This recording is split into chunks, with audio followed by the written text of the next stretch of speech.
fans? This is Kurt DeVille with Counterpunch Boxing News, and I am live once again for another fight night, morning, afternoon, wherever you are in the world today. Opetaia versus Cinkara, okay, for the Ring Magazine, the WBO, the real versus the real,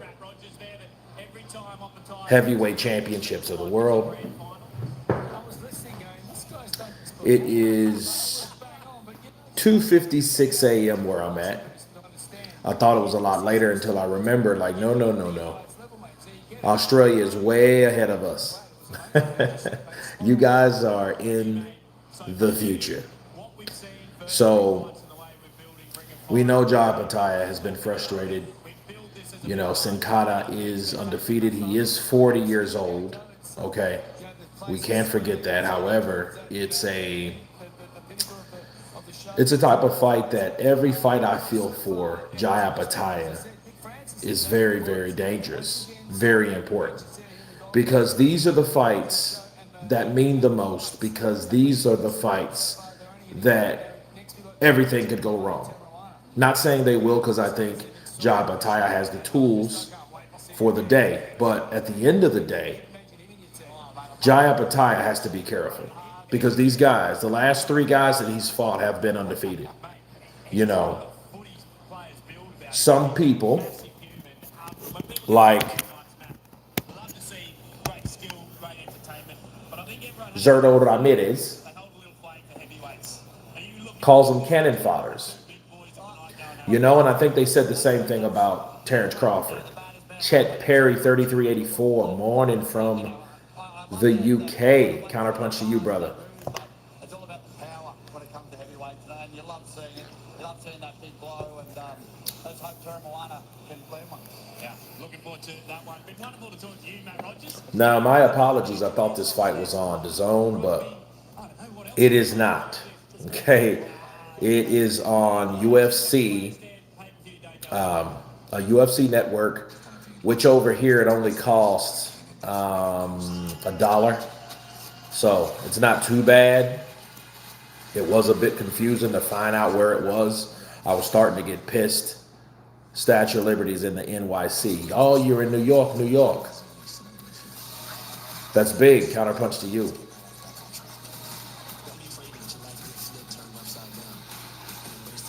But no, man, I think that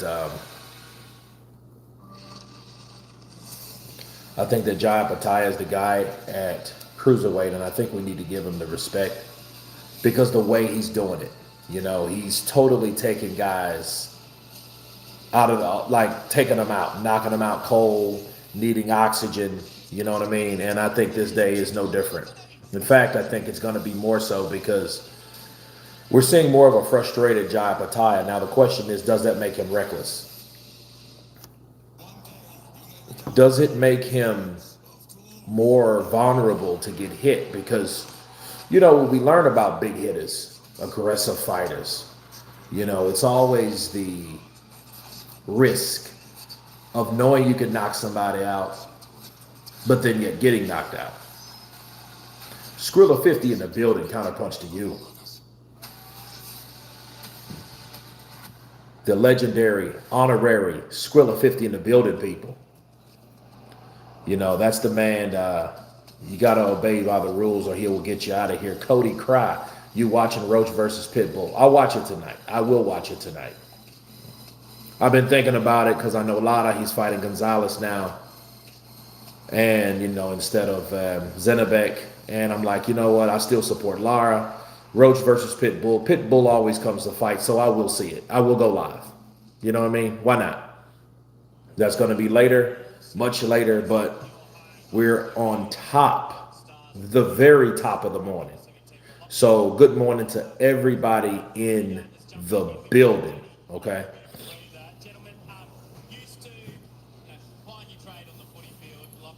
It's crazy. I just got out of the shower and I'm thinking to myself, like, I got a few hours.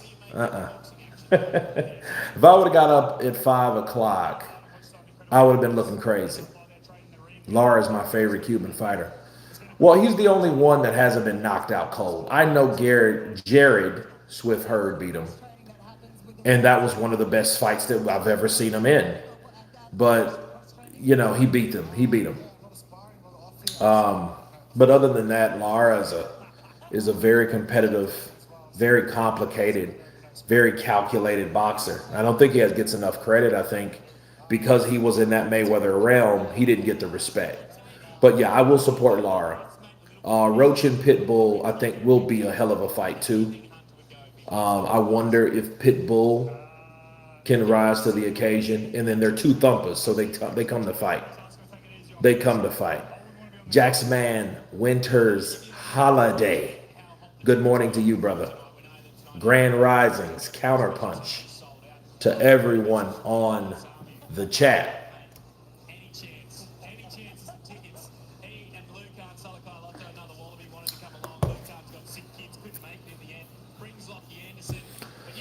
But no, man, I think this is going to be a good fight here, Opetaia versus Cinkara, because the Cinkara, anybody that hasn't lost, they don't have a mindset of losing, right? And because they don't have a mindset of losing, it's almost like, you know what? Anybody undefeated is always with the mindset of come get it. You know what I mean? Come take this O if you can. Matchmaker Jack's man is here. Yeah, man, this dude has so many different matchmaking. I just need to do a video on each and every one of them. I'll be doing a video from here to 2028. Hey, what about Luis Ortiz versus Jack Johnson? Like, damn. Sugar Ray Robinson versus Roy Jones Jr. James Toney versus Archie Moore. I'm like, James Toney versus Archie Moore. Good God. Zordo is a coward. Hey, man. If Zordo's not a coward, I think Zordo needs to prove to everyone, I mean everyone, including himself, when he looks into the mirror, that he ain't a coward. I'm not going to say he's a coward. I'm just going to say what I said, and I'm going to say it again. Zordo has to prove to everyone, including himself, that he's not, I repeat, not a coward. Because, see, Jai was playing it cool, and let's talk about that for a minute. Jai was just really kind of giving Zordo the benefit of the doubt for a while. I mean, a while. He was giving him the benefit of the doubt. He was saying, like, nah, man, I don't know. Fuck, I don't know what's going on with him. But then, when he pulls the David Benavidez fight out of his ass, it just looks bad. Pip.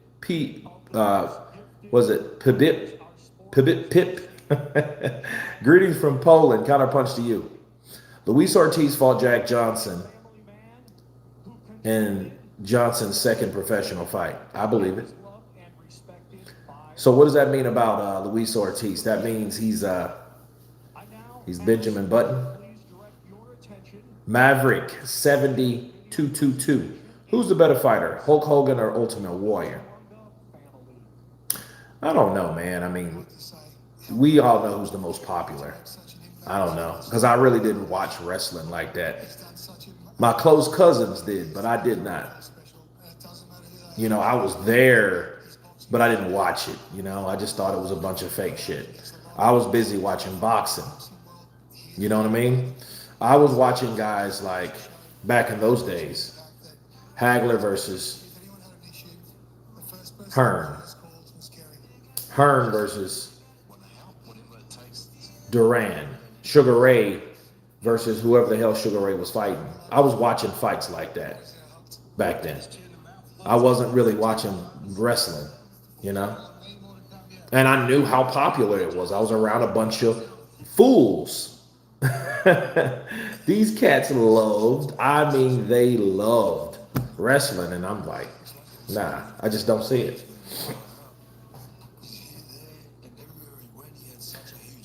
Which is now also fake.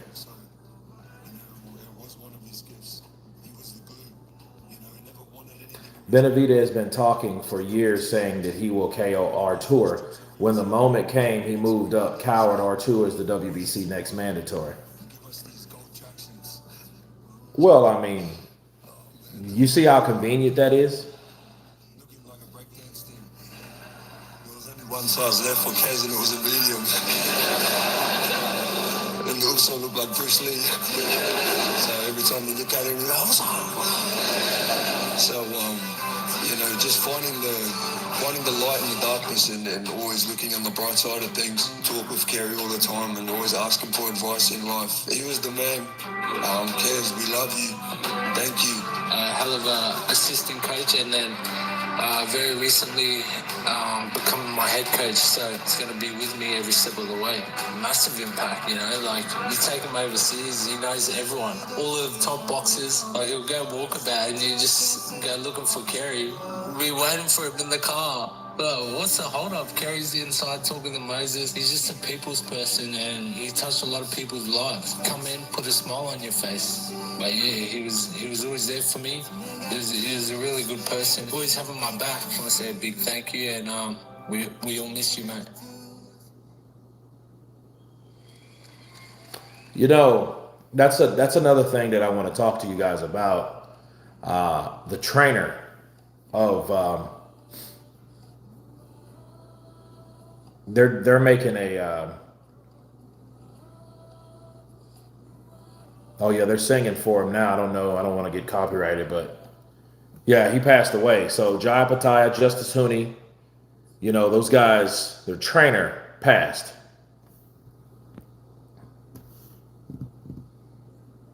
So he called Benavidez a coward, and I called Zordo a coward. So we have two ducks in the pond. I mean, they both did the same thing. The only difference is David left. David ran. But I mean, so did Zordo. But Zordo didn't want to get another loss, because this is what happens. Whenever you lose to Artur or Bivol, you're going to fight the next dude. Okay, because you're going down that totem pole, right?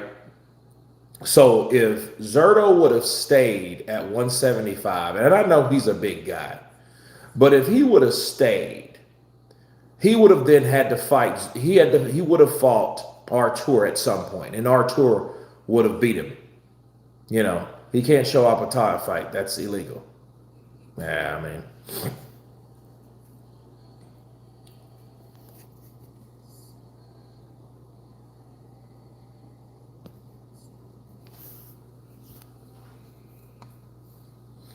Yeah, it's messed up, man.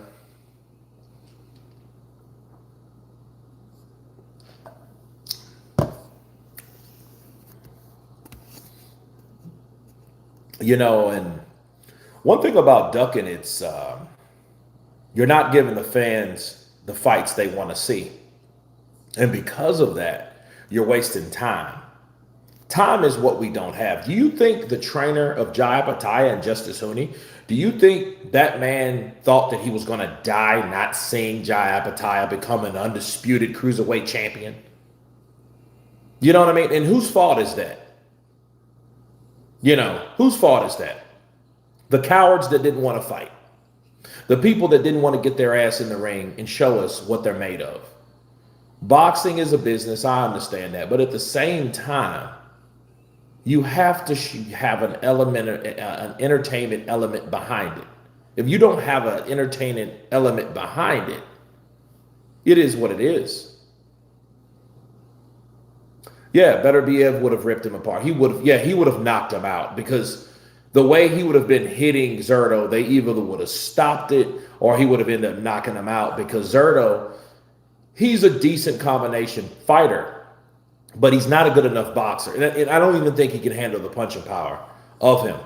And you know what it would have probably been like? It would have been like Zhilei Zhang fighting Joe Joyce. Kurt, I'm getting me a grilled salmon sandwich for lunch.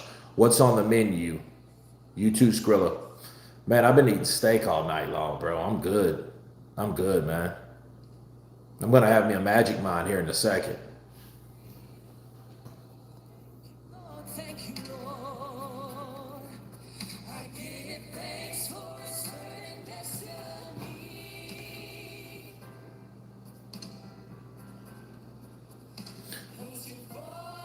Good morning, Robert.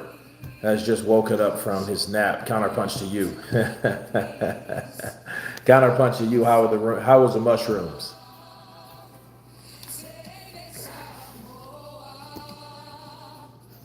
Shrimp linguine.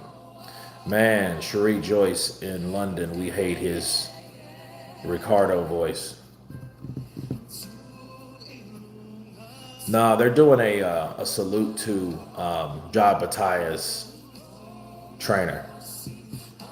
Smooth Will. Peace, brother Kurt. I'm in San Antonio, Texas right now for the Lamont Roach pit bull fight.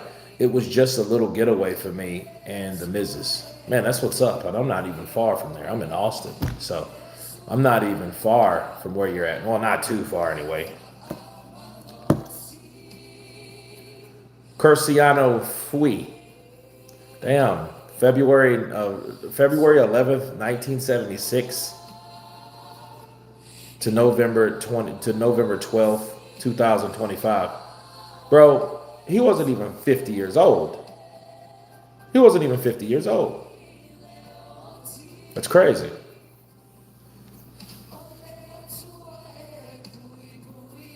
My sister was born in San Antonio. Okay. Be honest, they trying too hard to promote Joe Opetaia too much, man. He's just not getting with the fans. I don't know, man. I mean, he's known, and I think he's known where he needs to be known. You know, I just think they know not to get in his way.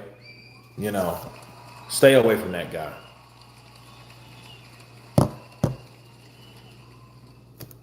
This guy wasn't even 50. I thought he was in his 60s. Damn. Ladies and gentlemen, tonight, the Full Hearts Tasman Fighters presents a deeply special dance tribute in honor of Cristiano Few, a proud Samoan man whose strength, humility, and spirit will forever remain with the Tasman Fighters family. Robert will be graduating to ayahuasca next. I don't think you'll go to sleep on that type of stuff. You better ask Wilder. He can tell you where to go. Yeah, man. Wilder might have turned into a hippie. Yeah, his hair is actually long, right? Or is he still getting the extensions and shit like that? Oh, man.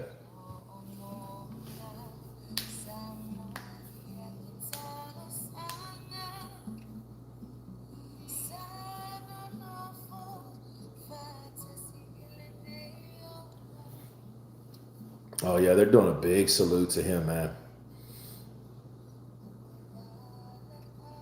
Did you see the link I sent you, Counterpunch, about the Spencer Brown said about Joseph Parker?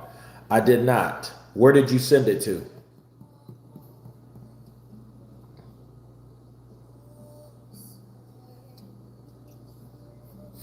Impression of Usyk firing Robert. Nah, you need go. You need to go. No, you need go. You sleep, go. In London, we don't like Spencer Brown. I know Hatman called that man a leech. He called that man a leech. Wilder has done nothing to deserve an Usyk fight. He has not.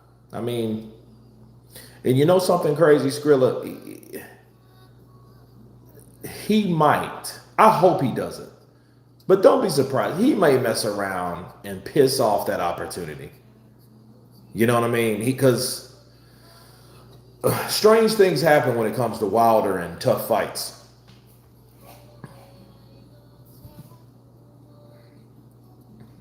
Because, I mean, I think the last two fights, not the last fight, but the two fights that he lost, I think he probably made about $5 million apiece.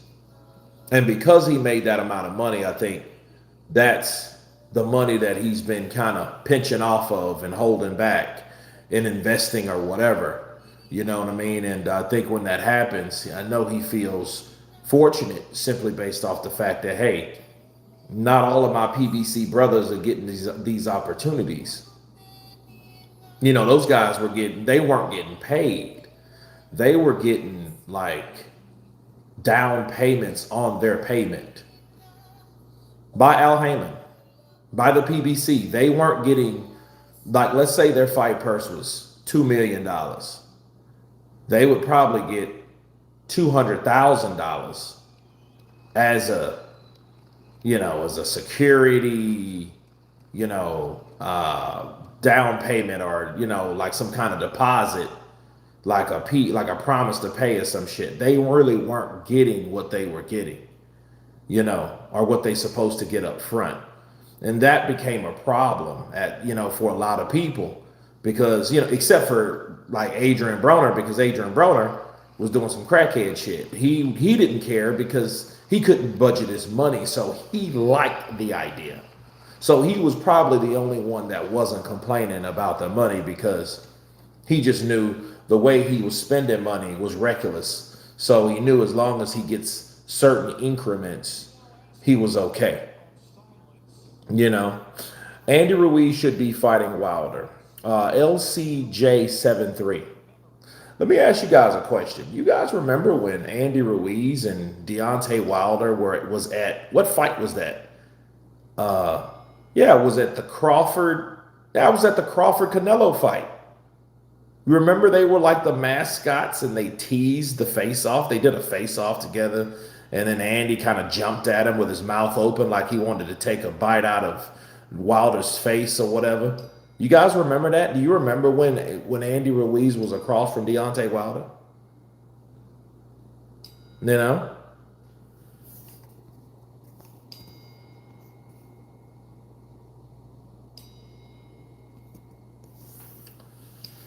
So,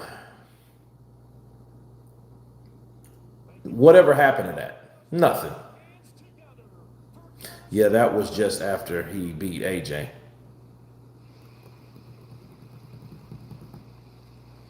How you watching this fight?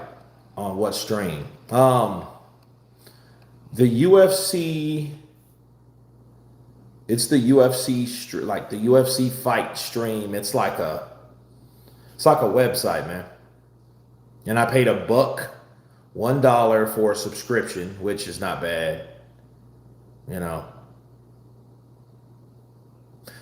What happened was Andy let the money get to his head. No, it's not starting right now. They're doing they're still doing a ceremony.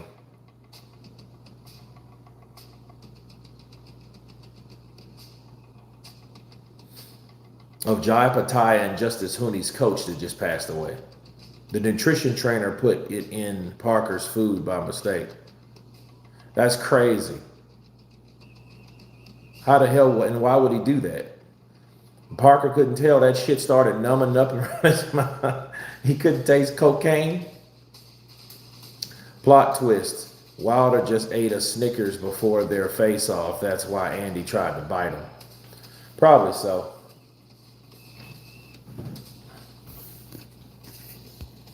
AJ and Paul, what do you think, bro? People are saying it's fixed if AJ loses.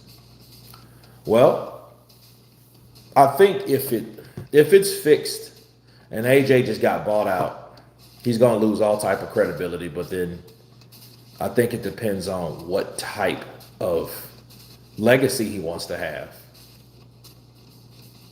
You know what I mean? So, but if he does get knocked out, I think the whole gimmick would be to convince people that he didn't, to convince people that it wasn't legit, to convince people that Jake Paul is the real deal, to sell him into the idea of boxing. And guess who will be all for that? Mauricio. Because Mauricio knows the money that Jake Paul brings in anyway. So, yeah, he would put him on the ranking. He's already in the ranking, right? He confused the salt with snow. Come on, man. Parker likes to do a little bit of coke. Let the man live his life. He might. He might. But I mean, since he said he didn't, You know, I don't see why if he does like to do those type of extra correct activities, you would think, why would he do it right when fight? When I don't know. Well, here's the thing. We did the research, right? We did that together. It lasts for about, what, 2 to 4 days. So maybe he did it to give him an edge. My girl farts way louder than me. Do you have any tips on getting mine louder? Nope. I honestly think that the failed drug test was an insurance policy in case Parker beat Wardley. That's a theory that's believable, just because of how crooked, boxing is. It was. I mean, nobody knew how that was going to go. I mean, I think things were put in place. And speaking of Parker, here is Joseph Parker right now. Former world champ. That was beautiful what we just saw, and wonderful to pay respects to a man so well loved in the boxing community. Kerry was so well loved, and it's nice to see everyone come together to pay their respects to him. And Kerry was a person who gave everything to his work, to his family, and to his job, and to his fighters. So it's nice to see this tribute, and may he rest in peace. He'd be very proud of what's being put together tonight, that's for sure. You get to be a witness to tonight as a spectator and a commentator. I said before, Justice Zuni's going to be commentating, but I got you crossed over. Sorry, you're commentating the next fight. What have you liked about the card so far? What do you like about what's to come?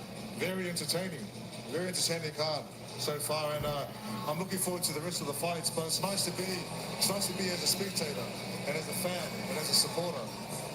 And even watching the fights, you feel like jumping there yourself, but my time will come soon. Joseph, the next fights up are heavyweights. You've been making waves overseas for a long time, and we've loved watching you fight. Seeing this next wave of fighters coming through and the talent that's on here tonight, what do you love about these next two? It's exciting. Like with Teramona, he's a big man, and he's aggressive. And he's got a bit of character about him, and he's very culturally sound, Yeah. I like his dance moves. I do want to challenge him one day in dancing. But it's still time. But his opponent, he's coming to give it to him, So I'm looking forward to that fight and the rest of the fights on the card. Have you done any rounds with him at all yet? I haven't done any rounds yet. I'm sure we'll probably do some rounds soon. There's not a lot of heavyweights on this side of the world. But he is making, with every fight that he's had, he's done the job. He's gone out there and looked good, knockouts, and on to the next. Daddy, you love a fighter who's, good at their craft, but can bring a bit of showmanship to the ring as well. I love it. He's fantastic. He's bringing personality. He's bringing a bit of showmanship, and we all want to see that. Yeah. Sometimes Teramona is fighting next, so so stay tuned for something that's going to last about 30 seconds. Won't last around. As we just take a look inside, that's Paul Showtime Fleming in there. Dean Pickering's 5402. Big up the show. Big up Kurt. Much love. Appreciate you, brother. Bro, just put your phone and show the boxing live so we can watch. Can't do that, man. I hope everyone has a prosperous day. Larry Henson dash Y5S. Appreciate the love, man. I found out from Parker's manager brother that the nutrition trainer uses coke. It had to be put in by him. I don't know, man. But think about it. How careless do you have to be to put something illegal in someone's? I think it's corrupt. I think whatever was done was deliberate. Jai is a special fighter. I want a dancing competition with Teramona. I want a fishing competition with Jai. The boxing can wait. Yeah, that's fine. We'll give you the rest. Hey, Joseph, great to have you. Really looking forward to hearing you call this next fight. The heavyweights, mate, we can let you go now. We're going to chat about the main event. Our two fighters have arrived, Jai Opetaia and Huseyin. Oh, get it out. Cinkara. Jeez, it's been a big night already. They are here in the Gold Coast Convention Exhibition Centre. So, I mean, I was looking for them to ask someone who was going to be ballsy enough to ask Joseph Parker, like, yo, Joe, You like to play in the snow? Bars. Be honest, Australia. I don't know what that means. In London, we love Kurt. Conrad France is in the building. Counterpunch to you. Jai Opetaia is in the building. He is just arriving. So here we go. Fury and Parker were sniffing together. No shame to the game. I mean, that's his friend. So, I mean, there's angles. You know, there's so many ways you can look at this particular situation with Joseph Parker, you know, the company that he keeps. You know, did they rub off on him in a very bad way? And if so, that's sad as shit. That means you had someone that come around you that came in your life, in your circle, in your warm market, and introduced drugs to you. And you start doing drugs, and now you're popped for one. You know, that's a big fight he was in. Even though it wasn't the coke that snatched the belt away from him, it was the referee. So, you know, we would have still had to worry about that versus what happened. But I do believe it was an insurance policy. So he was damned if he did, and he was damned if he didn't. So even if he won, he was damned. And they made sure of it.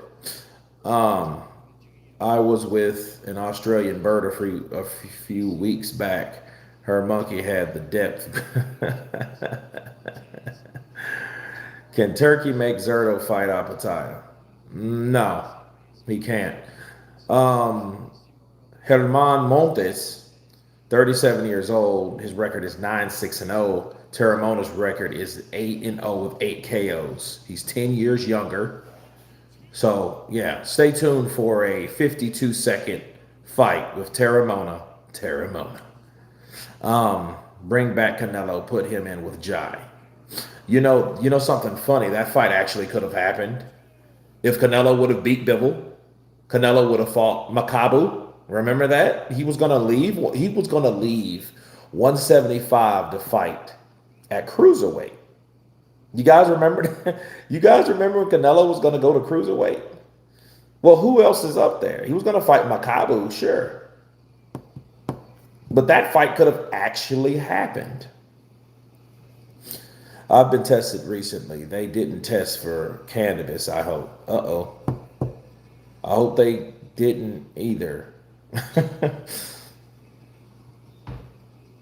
Who you think would win, Jake Paul or P. Diddy? Stipulation, no baby oil. I think Jake Paul would beat Diddy, but I don't know. Diddy's kind of, I don't know. I would put my money on Jake. I will put my money on Jake Paul.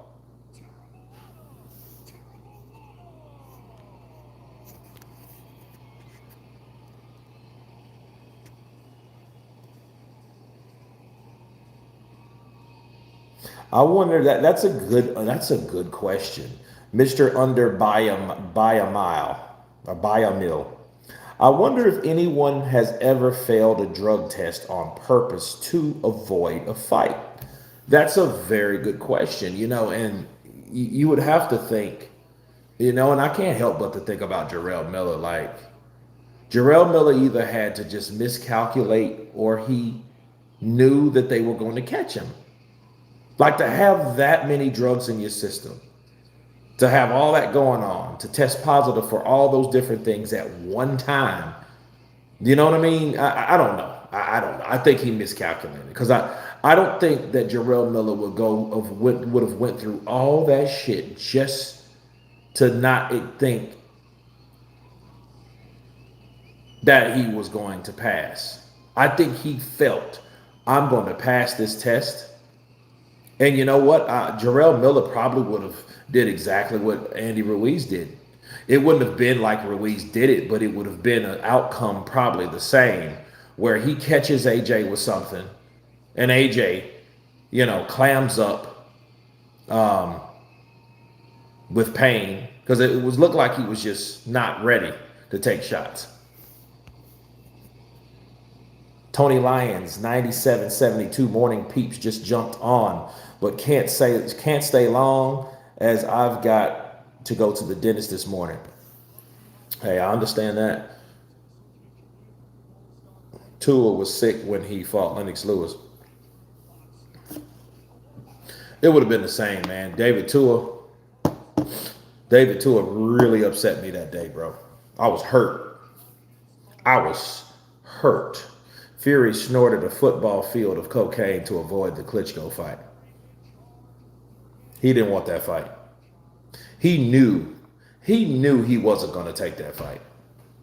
Because he knew if he would have somehow passed that test, he would have got his ass beat. He probably would have quit.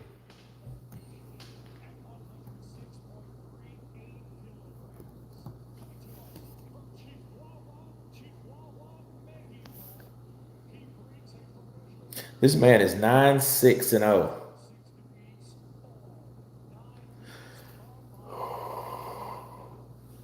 Fury knew a different Vlad was showing up. No, Vlad was coming.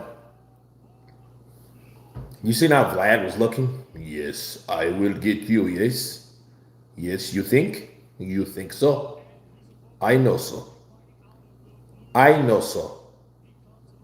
Yes, I know so. He was going to beat up Fury. Fury knew it. Fury probably left there like, this bastard, he's ready. He's ready. God. He didn't take his eyes off me. Hey, Huey. He didn't. Listen, there, take some. He didn't take his eyes off me. Zordo, what? I tested negative. Test me again. Somebody get me a straw. Yeah, man. Man, a lot of these fighters are scared. But Zordo never surprised me. I remember when Bob Arum signed him. And that's the really last I heard of him. I mean, you know what I mean? And then, like, I seen clips of him here and there, but he's just like, you know who he fights like? He fights like a slower version of Juan Manuel Marquez. You know, he has his guard up, but then he's slower. He can't deliver combinations. You know, he tries to counter and he has decent timing, but he's slow. So, here we go. Ding, ding. Jab to the body from Teramona. Watch this. Watch this, guys. Watch what I tell you. 50 seconds tops. Jab upstairs. Jab, right hand. Right hand lands. Another jab from Teramona. Montes tries to throw overhand right. Oh, good right hand lands. Left hook lands for Teramona. Oh, right uppercut lands. Uh-oh. They cautioned they cautioned Teramona, I guess, for hitting and holding.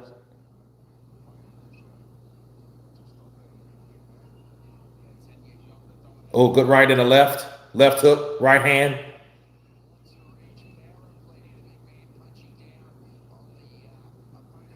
Montes just took some shots, bro. I thought he would have been down already.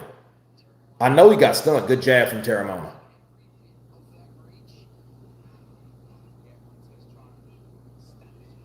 You know what? Teramona has to be careful because he's throwing that left, and Montes is throwing that right when he after he throws that left. He's trying to time him. Look, Montes is game, bro. He's trying to fight. He ain't there to get a check, bro. Good right hand to the body from Montes. He misses that overhand right. Look where Teramona's look where that right hand is landed on Teramona. He's got that left side of Teramona's red, bro. I'm surprised. Okay, that was labeled a slip.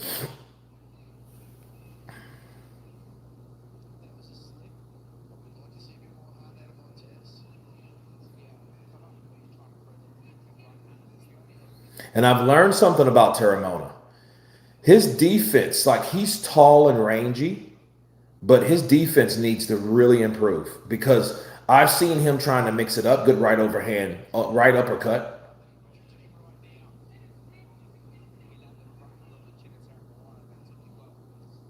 Oh, good 1, 2, 3, 4, 5. Left hook lands, down goes Montes. Put him on his face.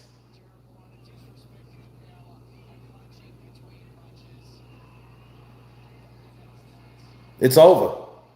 It's over. That fast. I told you guys it would be over quick. Come on, Kurt. Robert just bet and lost his house, and you said the fight wouldn't last more than 50 seconds. Well, I was off. I was off just a bit. Happy Saturday. Greetings from Ireland. Paul Kirby, 2761 in the building. Counterpunch to you. No, bro. Look at Teramona's face, bro. And another thing is, if he has that type of mark with the punches that landed from Montes, that means he has some thin skin. He has to be careful. So let's say he goes in there with somebody that can drag him out of the first round or the second round or the third round or the classic 4 rounds that he's accustomed to. I've never been impressed with Hay as a heavyweight.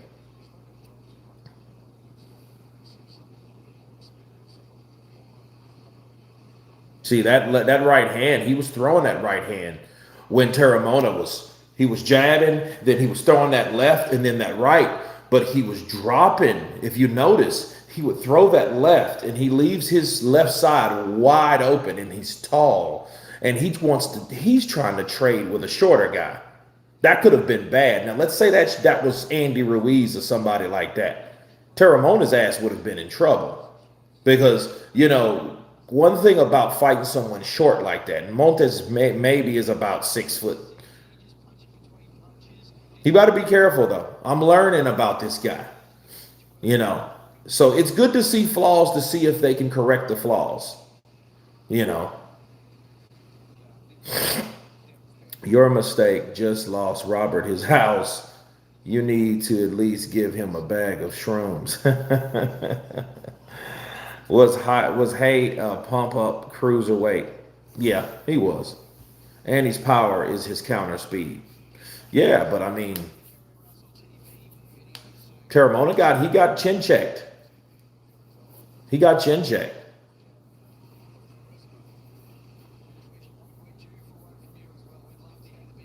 You know, I wonder though, like, is the fight purse worth going all the way to Australia? UFC will always trump boxing. Okay. I haven't seen it trump boxing. That's why their president is coming over to boxing. Why don't you put that in your pipe and smoke it? Then he got counterpunched. Damn. Skrilla 50 like. Oh, yeah? Would you learn more on Jake Paul? Would you lean more on Jake Paul versus AJ or being partially scripted? Or is Jake unaware that he's potentially going to die the way by Ancona was taken out? Listen, if it's not, here's the thing that we need to remember about this fight. If AJ flatlines, I don't want to say that. If he knocks out Jake Paul, please give Jake Paul some respect. Put some respect on Jake Paul's name if he goes out there and he tries to fight AJ and he gets knocked out. Please. You know what I mean? Because at that point, we can kill the narrative about the fake shit. Because it's not like Jake Paul hasn't been beat. He's been beaten by decision by Tommy Fury. You know what I mean? Now, you could argue that Tommy Fury is a Fury, and because he was a Fury and he was the brother of Tyson, the Gypsy King Fury, that might have had some pull, and I get that argument, but it's not like Jake Paul is this guy that can't be beat. You know what I mean? I just think he's fought these dudes that are so old that he has such an edge. Like they tried to say that the Silva knockdown was fake, and it wasn't fake. It was real. He got caught with a shot. And the thing is, Anderson Silva was beating him at 48 years of age. How old is Silva now? Like 51, 52? But he was beating him at 48 years of age. However, he got too greedy. He started throwing his hands. He started to do too much. And he got caught by the younger guy that can punch. Say what you want about Jake Paul. Jake Paul can punch. If you don't believe me, get hit by him. The difference between Triple D and Ruiz and Fake Paul is the two boxers actually have skills.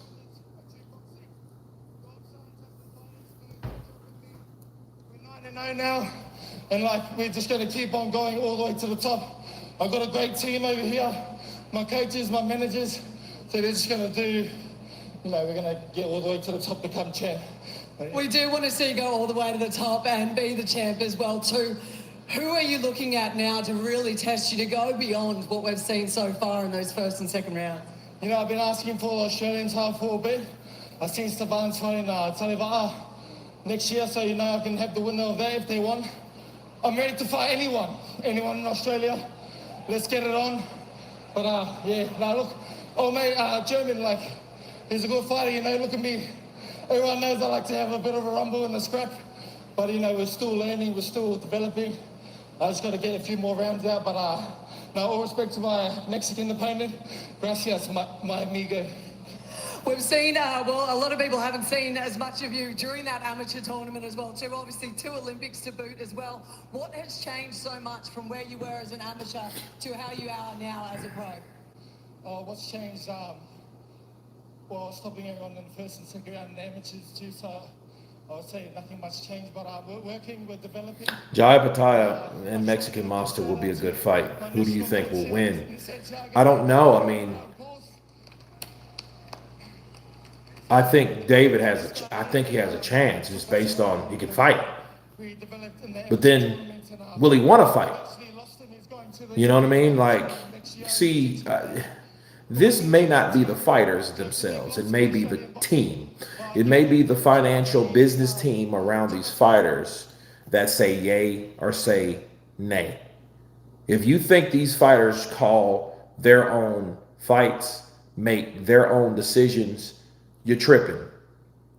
You're mistaken, because they don't. And what happens in a situation like that is, it's like David may want to fight these dudes, and someone will tell him, nah. I think we'll be better off fighting this guy over here. But no, I want to fight this guy. Nah. We're going to fight Zordo. Man, but I want our tour. We're here right now. Nah, we're going to fight Zordo. Bigger money, better venue, different weight class. You know, they're going to talk him into why they decided to make the decision for him, and they're going to sell them on the decision that they made for him. That's how it works. So being a manager or a promoter is all about making what they think makes sense to the fighter, to make the fighter believe that it's worth a while to have that fight that they want, not what the fighter wants. Does that make sense? Because a lot of times, you know, we heard David talk about our tour. Like, I'm not fighting anybody, man. I just want to get in there and fight, you know, fight the best. And, you know, I'm here at 175, and I just want to show that I'm the best out here and all that. And he talked about our tour. But why, when that fight, right before that fight took place, and then it took place, it was all about Zordo, a guy that ain't even at 175. He's at Cruiserweight. Do you think he automatically just stopped talking about it? Yeah. They told him, no, don't talk no more about our tour. You know, so it is what it is. Do you think this could be the fight in which Jake gets badly damaged, where these pro boxers versus influence shows are no longer sanctioned? I hope this guy isn't life changed physically. I hope so. I don't want nothing to happen to Jake Paul. I think he's a good promoter. You know, I think he's half asshole, half good guy. You know, I mean, I've been told that about myself. Where do you think I get the term from? Half asshole, half good guy. That's what I was told that about me and my personality. And someone like Jake Paul, yeah, he talks shit, and I think a lot of times it's within the promotional marketers for him to be hated.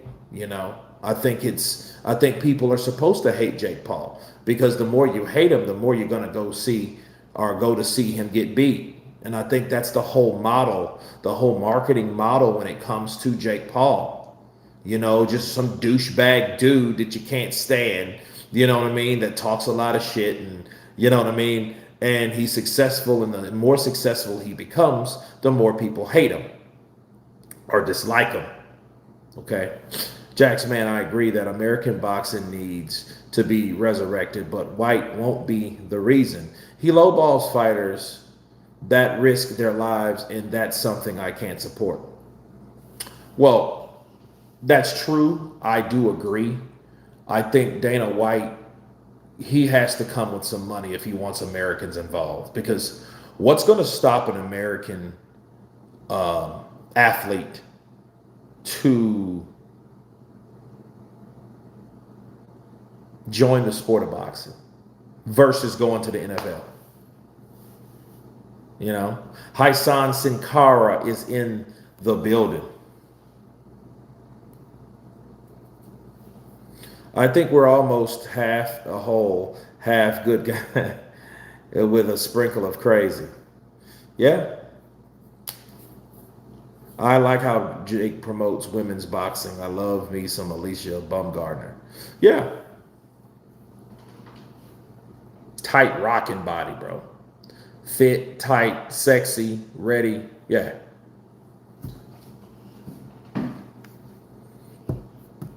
Gotta respect it. You know, you think about like someone like Christy Martin. Have you guys seen that new movie Christy yet? I have not. I haven't seen it yet. But what if Christy Martin, and I'm not saying she's an ugly person. I think she's actually an attractive lady. But she wasn't a very sexy boxer. You know, she wore a tank top and he's kind of, you know what I mean? She was built like like a coal miner's daughter. You know what I mean? And she was a hell of a fighter, but she wasn't sexy. Imagine if Christy Martin was sexy. She would have actually sold more. People would have liked her. People would have showed up to see her. What do you think the difference between her and someone like Mia St. John? Mia St. John was actually sexy.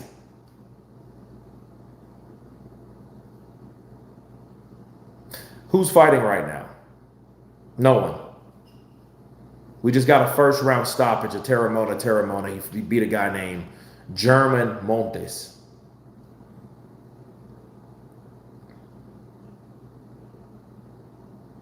But no, man, I don't want Jake Paul hurt.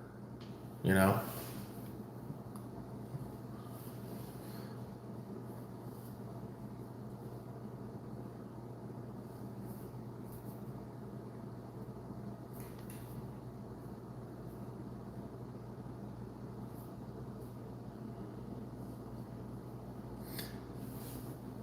Yeah, Teramona win. Yeah, won. He won, but he got caught a couple times, which I think is something that they're going to have to look at because, you know, that's kinks in his armor. They're going to have to fix those kinks in his armor because if that was somebody else, he could have been seriously hurt, especially with somebody that knows how to time punches.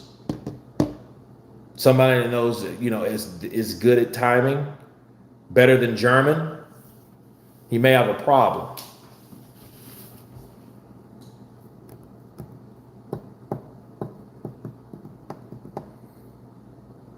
Exactly. Mia St. John was sexy. I mean, she was a decent fighter. She wasn't better than Christy Martin, but she was sexy as shit. You know what I mean? You know, so people came to see her on the undercards of them De La Hoya fights. Why do you think that is?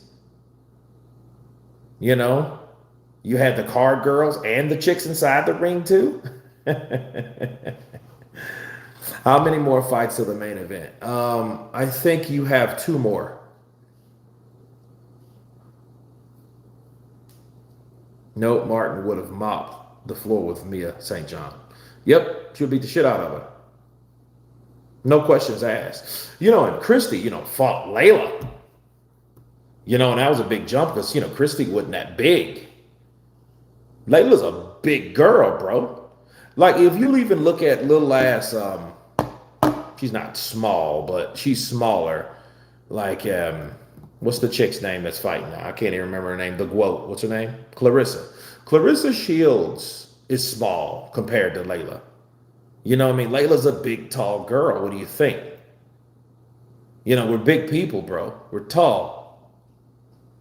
Pops was 6'3". I'm 6'2". She's at least 6'1". You know? Curtis Conway is the man.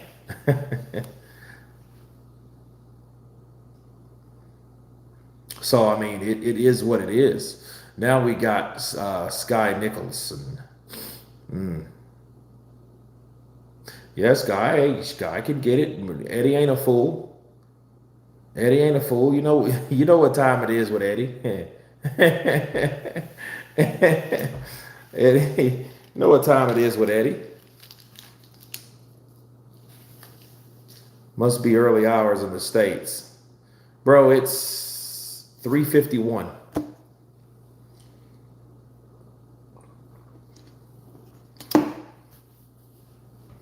Teramona versus Charles Martin next would be good.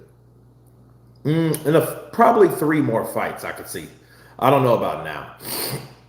I mean, because see, Charles Martin ain't the dude to play with, because Charles Martin can punch. Always doing interviews with her sugar daddy, Eddie. Yeah. Yeah, Scott Nichols, yeah, she's cute, though. She's cute. And you know what, guys? I think it's time for some Magic Mind. Let's go. Great.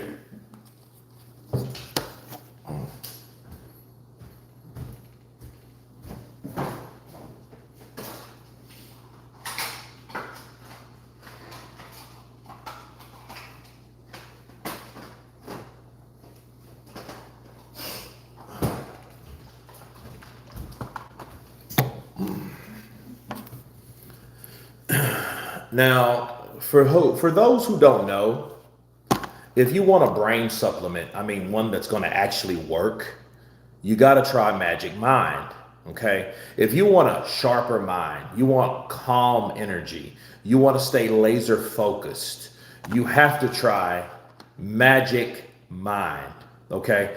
This stuff is liquid Adderall, but in natural form. This won't do you no harm. This will get the job done. This, if you have to focus on something and you don't want to take barbiturates or illegal drugs, take Magic Mind and it'll work every time. Down the hatch, here we go for the show.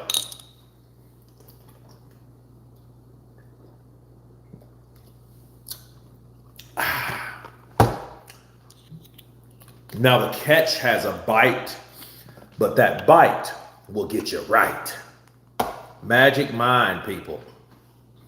Do you order online or do you buy it in the store? I do both. Because it depends. Online, you can get some good deals. You can have reoccurring, because I have that with my Cachava as well. But you can find places like my local Randall's, HEB, Here Everything's Better. They have it, okay? In their nutritious section. And they have it on sale right now for $13.99. That's big, because normally they're $16.99. And they're only 4. Now, wait, there's more. If you want more of a boost, this is Magic Mind Max, okay? This is double the intake, okay? And it's double the ingredients in it, and it has double the kick. It will get the job done. Magic Mind every time. Great. So, that's my self-promotion for today. Sounds dangerous? Nah, it's not dangerous. I mean, I don't think you can OD on it. You may make you sick. Double the dicks. What does it even do? It's for your brain. It gets your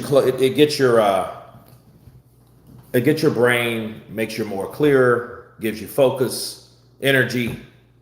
Not Red Bull energy. It doesn't have shit in it like that. Okay. So, vitamin C, vitamin D3, niacin, vitamin B12, calcium, sodium. Sodium, it's 1%, so not a lot.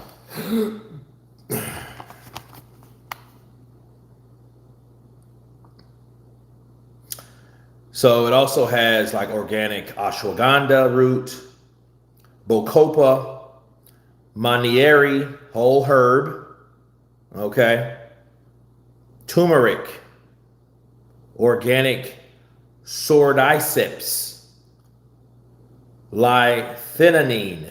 Okay, that's a big one. Okay, so there's a lot in Magic Mind. You guys got to try it. Look online and you'll get it every time. Don't worry, Magic Mind will send me a link and you guys can get a discount and you're helping the channel as well. I don't know if you can get it from GNC just yet. I haven't been into a GNC in years, bro. Because most of my stuff is online. So don't let me lie to you. I don't want to say it's not there. You may want to check it. But if you know where it's at, definitely it's online. Order it online every time. You'll like it. Because I got my cousin on it. And my cousin drives trucks, so he loves it. Because it helps you focus. Helps you remember things. Hell, I found out about it listening to Joe Rogan. You know, so there you go. Mama Lou, counterpunch to you. Could you shout out my uncle from El Paso, Barry McCouchiner? Barry McCouchiner. Counterpunch to you. I hope I'm saying that right. Send some to Triple D. Mr. Buy a Mile, welcome to Counterpunch Silver. As a new member, welcome Mr. Buy a Mile to Counterpunch Silver. Go to the members only page, the tab. You will see extra and extra and extra. Appreciate it. Will Sarginson. What's up, brother? Counterpunch to you. Box Red needs to have an app. Yeah, they really do. I do agree. Because sometimes box reps, they're tripping, man.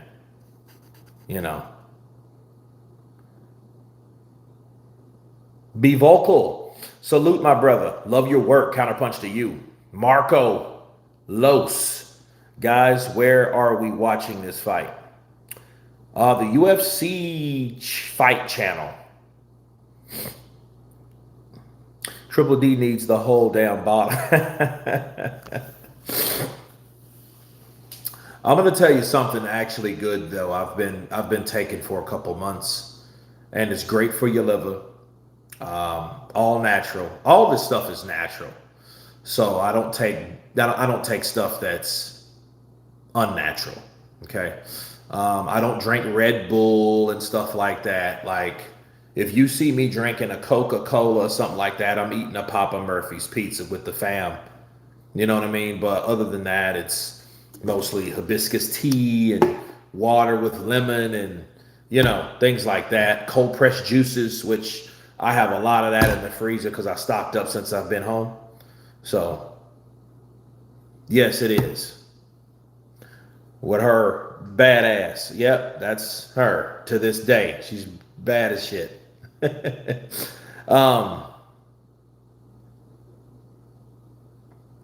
Paul Fleming, Showtime Fitness Academy.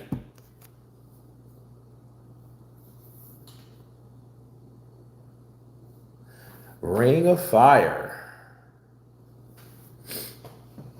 Oh, you said liver. I thought you said lover. No.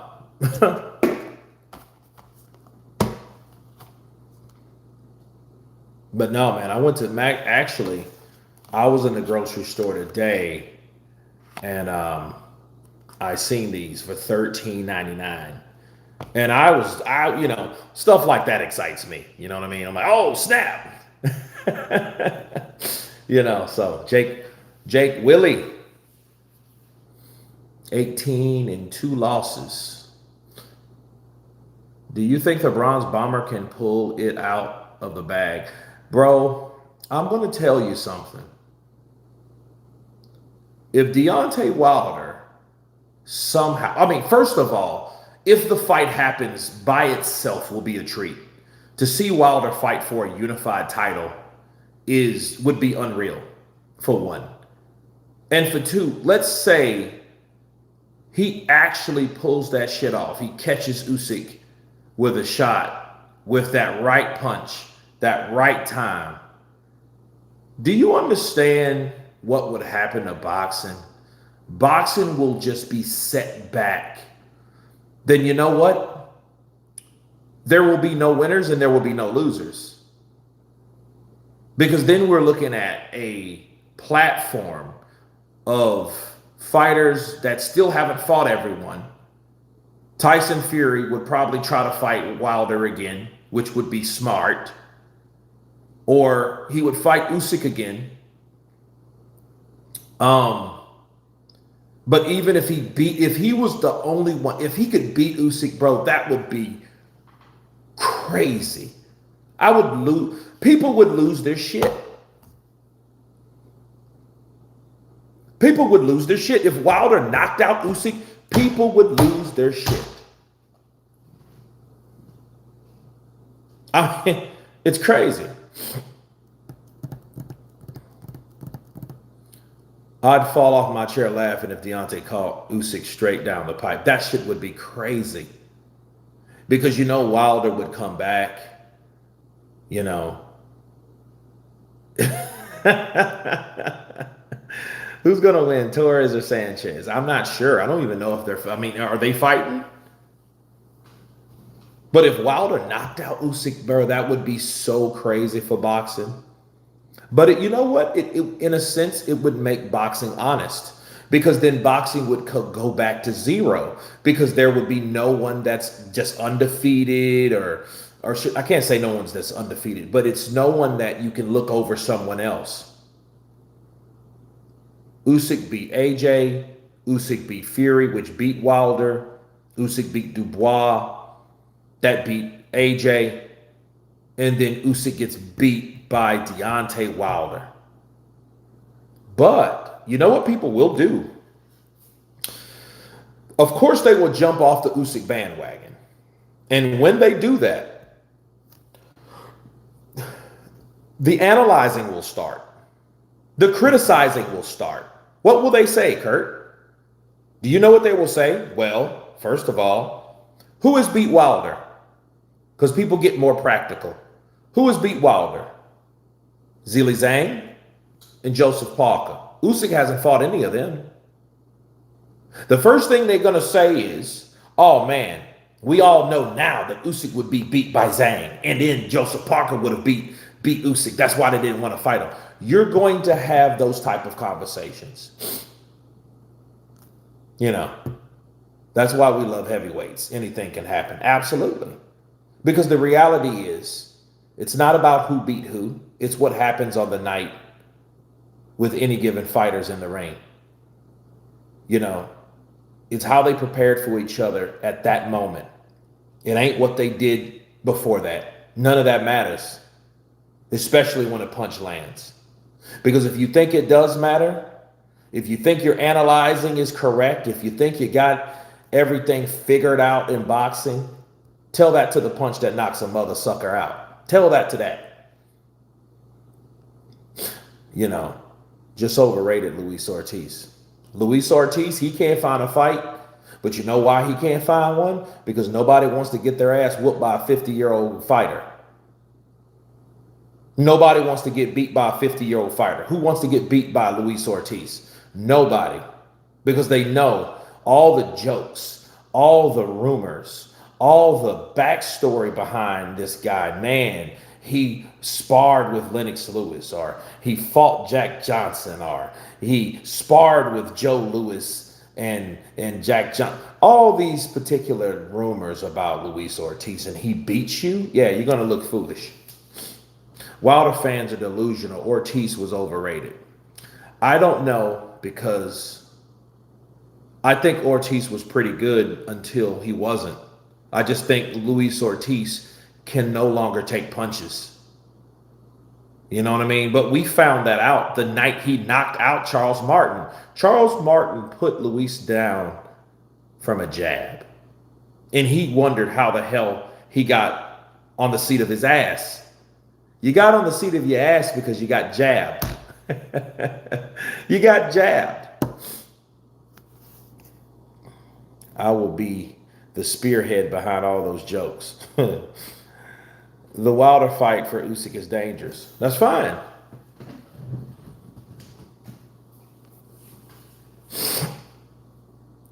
Wilder, Wilder would be, I would be happy for Wilder. I genuinely would. You know what I mean? Because what Wilder, hopefully the Wilder that we have now, if he's able to secure a win over Usyk, we will see if he's changed any. We'll see if the ayahuasca changed him. Because if he comes in, he's just like, I want to just give God the opportunity, and he didn't have to do. If he comes humble, we'll know that the ayahuasca actually was good for him, and he's actually changed as a person. Imagine that dude from 2017, 18, 19. Imagine that guy knocking out Usyk now with that type of personality, that type of brash attitude. Oh, people would hate him. People would hate Wilder at that point. Man, that shot that Ortiz hit Martin with was funny. Yeah, but he couldn't take a punch, but that don't mean he can't land a punch. He hit Charles Martin with a shot so hard, he hit Charles. Charles stood straight up like his ass was like in the military. Bow!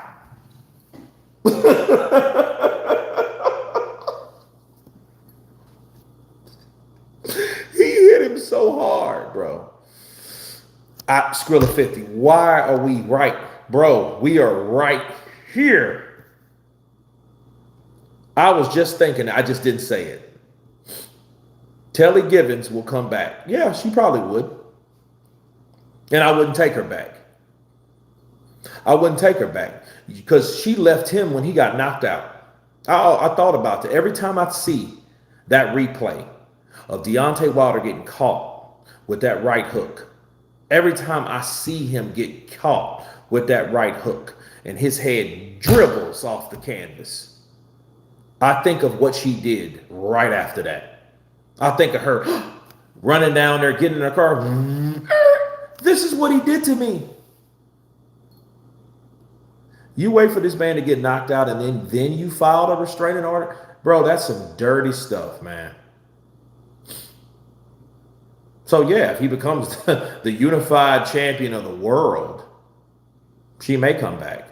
But then again, she may just try to get more money because she already knows, well, shit, this train ain't stopped. It's still moving, Let's all pray for a Christmas miracle for Kate Abdu to leave boxing. Wow, what's wrong with Kate Abdu? She ain't did anything bad. If it was a different referee, Ortiz would have been given the win against Wilder in the first fight. PBC are very corrupt. Well, that was their fighter. They weren't going to let Wilder lose if he was going to. Look, if there was any way to keep him in the fight, they were going to find that way to keep him in the fight. Okay, so yeah, that wasn't going to happen.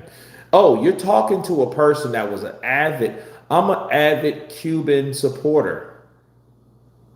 You're talking to a guy from Cuban descent. Okay, I support Cuban boxing.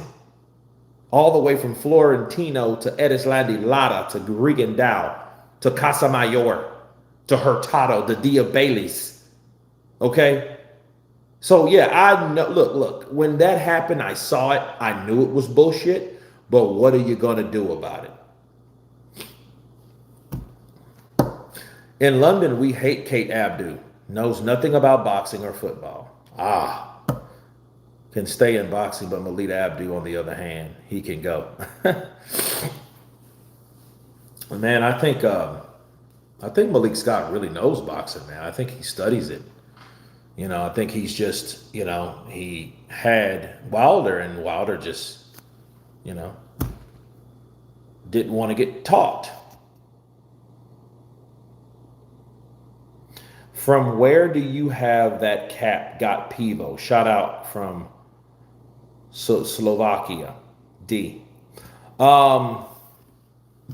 There's a place on 35. If you're ever in Texas and you're headed, if you're going from, I think it's, I want to say, like exit 353, they have a Slavic store there, and they sell those hats, and that's where I got the hat.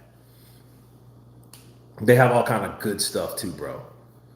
Collages, all kind of danishes, pastries. Yeah, they got it all. Yeah, you'll literally walk out of there with diabetes, sir.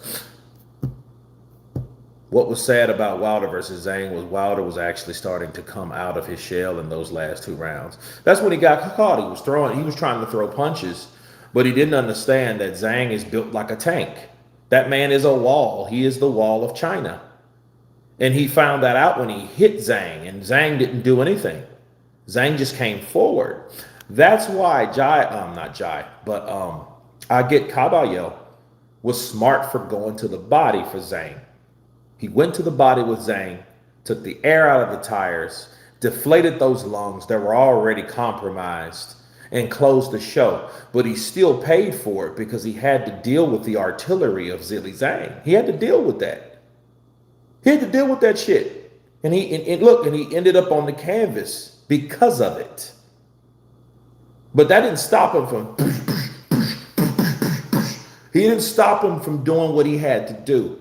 That's why I like Aget Caballero. I like a tree chopping fighter.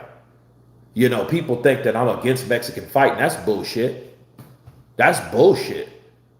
That's not true at all. You know, anybody that commits to going to the body has to have a mind of sacrifice anyway, because they have to take punches to get on the inside. Okay, you're not going to run out in the rain and not get wet. Same for someone that likes to commit to the body. They may take a shot, a rubbernecking, a grazing shot here and there to weave on the inside to go to the body. Some people are just that good. Julio Cesar Chavez and, Canelo's pretty good body puncher. Marco Antonio Barrera, those guys, bow, left hook, bow, right uppercut to the body. Those are the type of guys that know how to get inside. But what does it mostly mean? You're going to have to be willing to take a punch to do that. You're not standing from the outside and you're not just standing there. You're going in the trenches. You're going inside enemy lines to throw those shots. Usyk versus Caballero is the ultimate heavyweight matchup. Ahora mismo.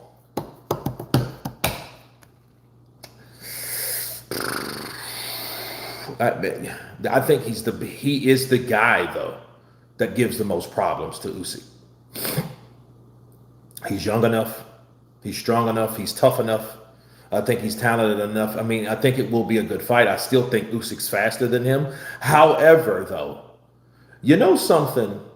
We may be looking. Who was the last person Usyk fought? Dubois. How fast did Dubois seem that night, people? This is off topic, but how good is the movie Freedom Rider? I never saw it. You should train Parker.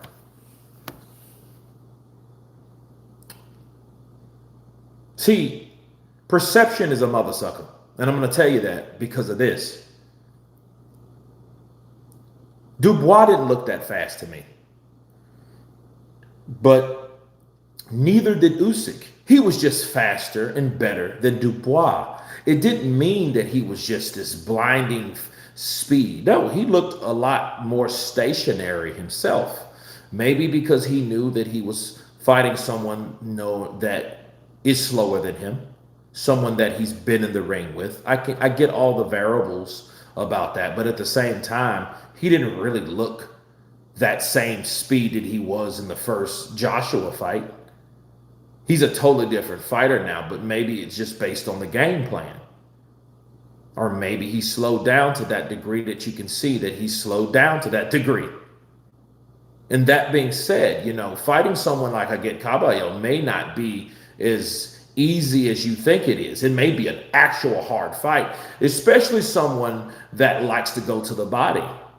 Because Usyk knows I can't sit in one spot and let Caballero do this.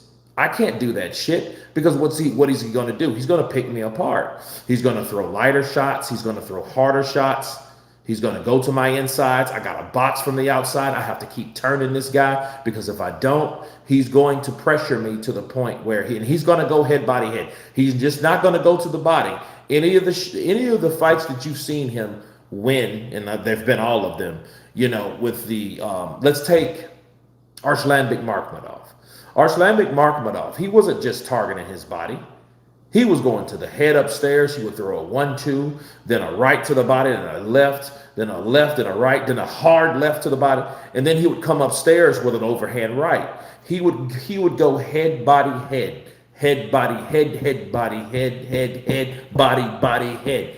That's what he would do. He would throw punches, and he'd just chop you down systematically with volume of shots, some lighter, some harder. He did the same to Frank Sanchez. Frank couldn't even think.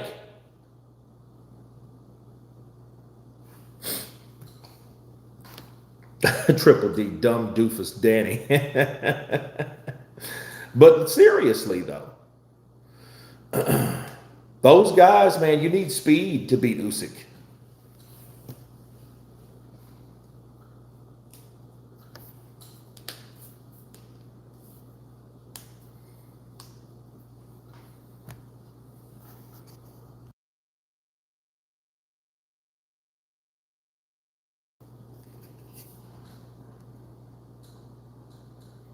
Maybe AJ's disastrous effort flattered Triple D into looking far better than he actually is. Well, maybe Usyk looked a lot better than he actually was. I mean, this is a person that he's already beat up. So you got to remember that, people. Why did Riddick Bowe throw his WBC away? Crawford should have done that. No, he didn't do that. He just ain't paying for those sanctioning fees. He got that belt somewhere at his house. That belt's at his house along with all the other WBC belts that he's accumulated from the other divisions. He's just not paying Mauricio no more. I don't know why everyone's upset. You guys are all up. I know not you guys, but a lot of people are upset about, you know, and the people that are, think about who they are. Oscar De La Hoya, Eddie Hearn. You know, those guys are all upset over that. Like, why is he not paying the sanctioning fees? Because somebody has to tell the WBC that they're full of shh. They are full of shh. How high do you rate Richard Torre? I don't. I've never seen him fight. You know, I know he's, you know, beating guys like Wilder's last opponent, right? You funny counterpunch is the best. Brandon Haladani. Have you tried to get in the UFC? No, I have not. I mean, it's not worth that shit to me, man. The UFC, bro, I've sparred, and I used to spar all the time. You know, it wasn't necessarily UFC, but I've sparred just, you know. And throwing a kick, bro, is a lot different than throwing a punch. Oscar sounded like a real bootlicker defending Mauricio. Yeah, he did. I mean, I did like 5 videos, and I just finished maybe a few hours ago. I thought I was going to lay down, but nah. You know, I'm putting it down.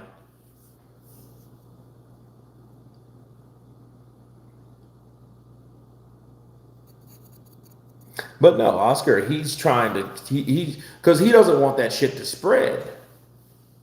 You know, it's hard to promote anyone if everyone says, screw the WBC. That's that Mexican belt. You guys know that, right? Oscar De La Hoya is Mexican-American. You know he's defending that shit. But it's too many belts. Like, so to tell, you know, Terrence, like, oh, we're going to strip you. Well, he has the other 3. And then he's saying not only are the other 3 more credible, they pay less than the WBC. So why would I pay you, the WBC, money to have the WBC when you ain't shit? See, you know whose fault that is, though? Mauricio's. See, if Mauricio would have actually treated his sanctioning body like a true one with some integrity, maybe he wouldn't be in this situation with Terrence Crawford refusing to pay him.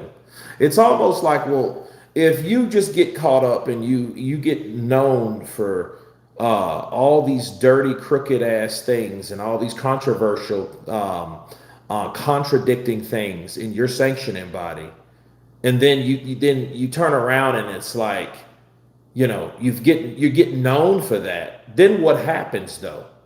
What really happens? People then are going to start questioning. I don't even know if we should even deal with the WBC. You know how many times the people thought to boycott the WBC? See, now Terrence has probably started some shit that someone may say, you know what, Terrence Crawford, bro, he's had the WBC belt how many times? Think about how many times he's had the WBC. I know at 140 because he was undisputed. 147, he was undisputed, right? 168, he's undisputed at 168. You know, all the other ones, 154, he was on the WBO. I mean, the WBA. Paul, you have a sharp boxing mind, sir. I respect that. Understood they wouldn't beat Usyk in the skill-based boxing, so I'd rather their plan was 6 high intensity rounds as big unit going after Usyk still wouldn't win. But do you think Parker can win the title again? I don't know what Parker's going to do. I just hope Parker's rich. I hope he's rich, and I hope he doesn't have to worry about that. And then I hope he tells the WBC where to go.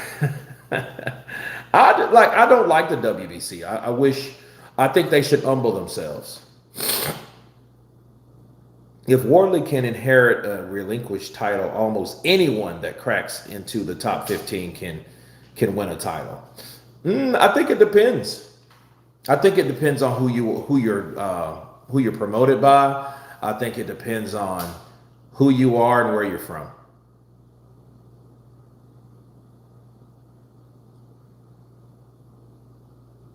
Yeah, the boxing. Yeah, I don't think that Parker. You know, if it was that easy, Parker would have already been a champion. That may be why Usyk dropped it, because he's like, I don't want to fight Fabio Wardley. That stoppage was bullshit. I don't want to fight him.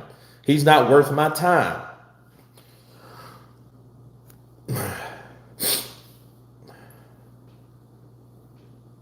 No, he's not fighting yet. So this is... Let's see what round this is.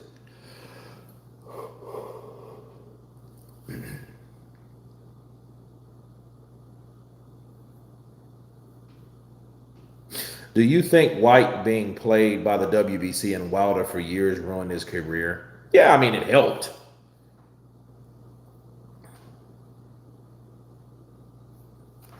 It helped.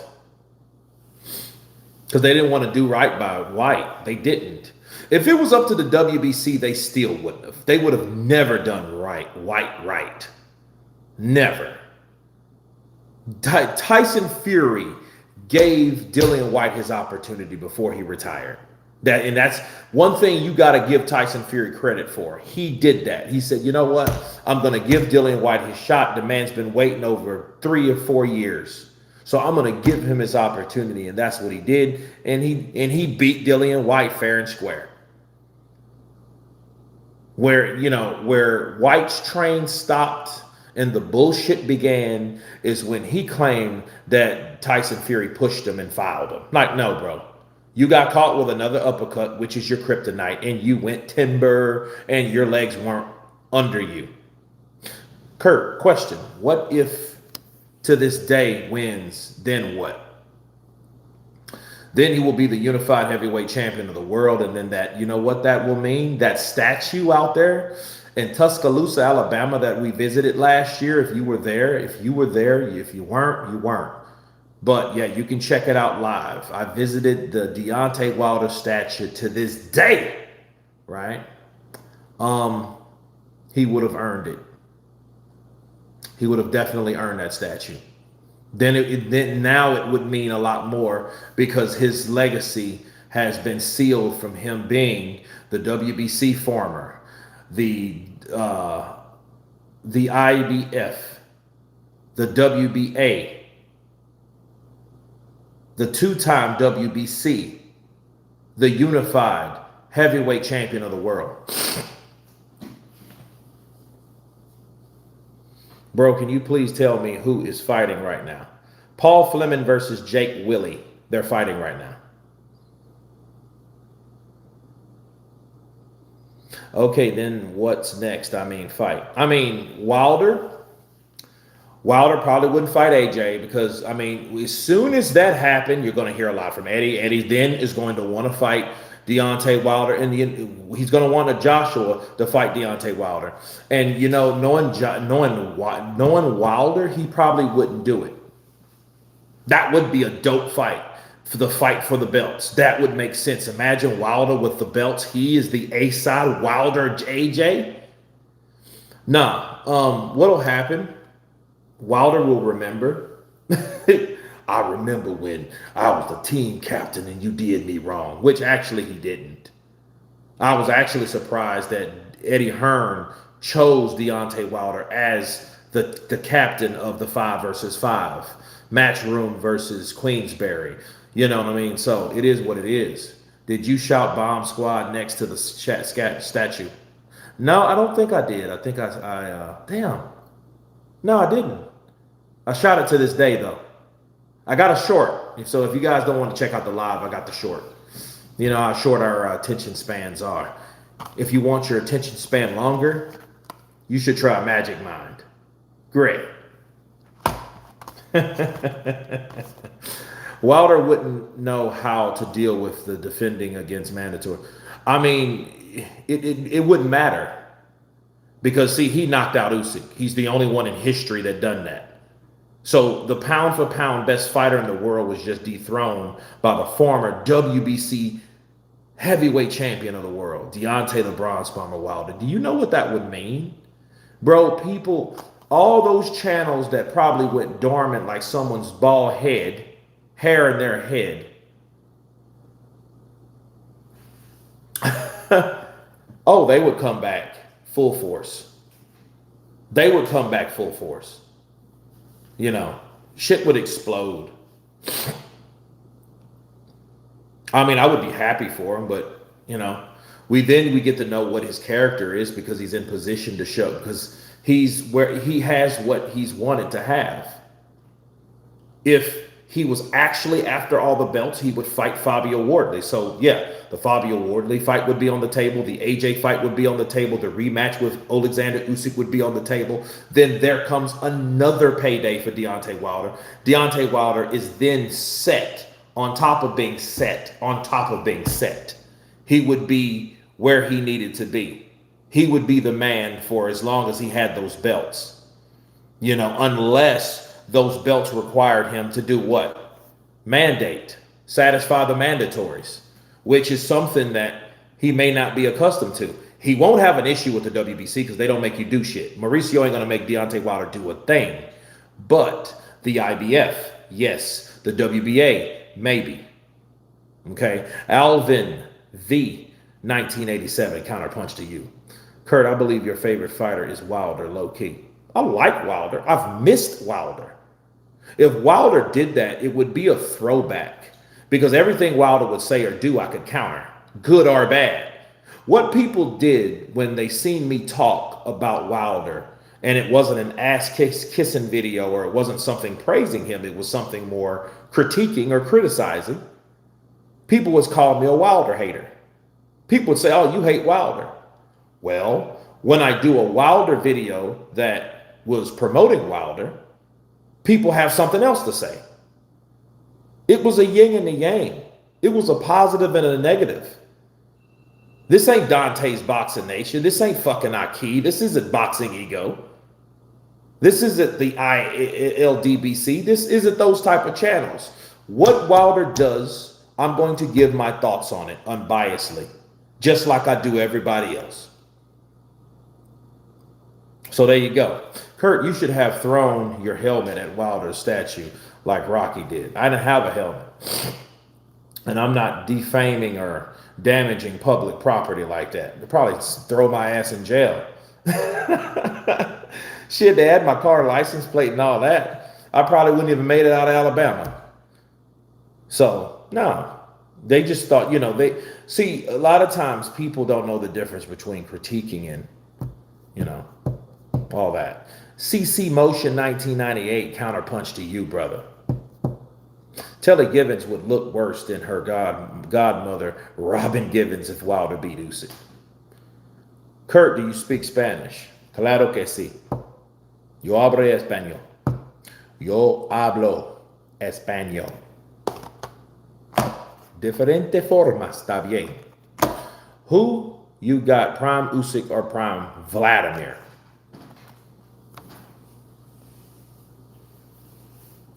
Prime Usyk. I'm going to tell you why. Vlad can't take that movement. He couldn't take those pivots. He couldn't deal with those angles. That's how Tyson Fury beat him. He just couldn't deal with it. Prime Vlad or whoever. Vlad couldn't deal with that. He may be able to land at some, but he couldn't land his power punches. Not against Usyk. That statue looks smaller than Wilder. That's bullshit. It ain't. That's a big ass statue. It's almost like the Christ Redeemer or Statue of Liberty if you're flying into New York and you see it and you look down at it, you're thinking, oh my God, it looks small. It looks like a little Lego, but it's not. It's big as shit. Best Boxing News channel. You are a very intelligent individual. You make fair reviews. One can tell you box. And to top it all off, your impersonations are very funny. Salute from Romania, my brother. Appreciate you, Alvin. Counterpunch to you. Wilder was the most entertaining striker in the game at the time. He dropped and stopped every boxer he'd ever fought. Top quality boxers, no. But much the same can be said about Mike Tyson. I ain't mad at it. I mean, he took down Wilder. He knocked Wilder down 4 times. Wilder knocked him down 5. Wait, he knocked down Wilder 5 times. Wilder knocked him down 4 times. There we go. I think Dr. Steelhammer is one of the best boxers' names ever. That is a G name. Lennox Lewis versus Alexander Usyk. I don't know. See, that's a different story because, Lennox Lewis knew how to fight on the inside as well, but he was just, I don't know, man. I don't know. Don't get me to line. I don't know. Heavyweight ain't been the same since Wilder, Kurt. It ain't. But I think it was, you know what AJ, Tyson Fury, and Deontay Wilder represents? Do you know what they really were? The good, the bad, and the ugly. That's who AJ, Wilder, and Fury were. The good, the bad, and the ugly. Do you think Wardley and Wilder comparison are accurate? No, I don't. Because Wardley ain't flatlined nobody yet. I mean, he's broken jaws. He's did some pretty decent stoppages. But Wilder ain't hit no one and, it's controversial. Lewis is the best since Larry Holmes. Okay. McCall versus Holyfield. I got McCall, believe it or not.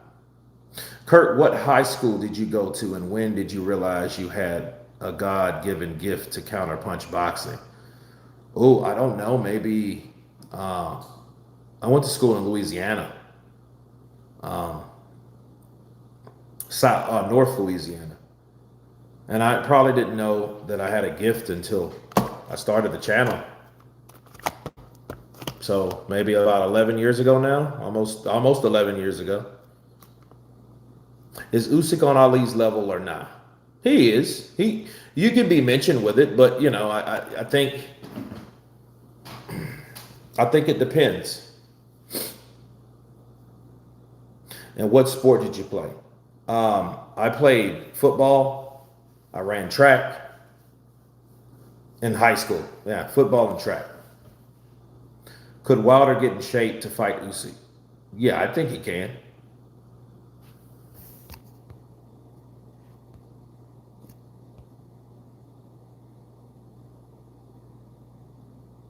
Holmes 49-0 didn't duck nobody.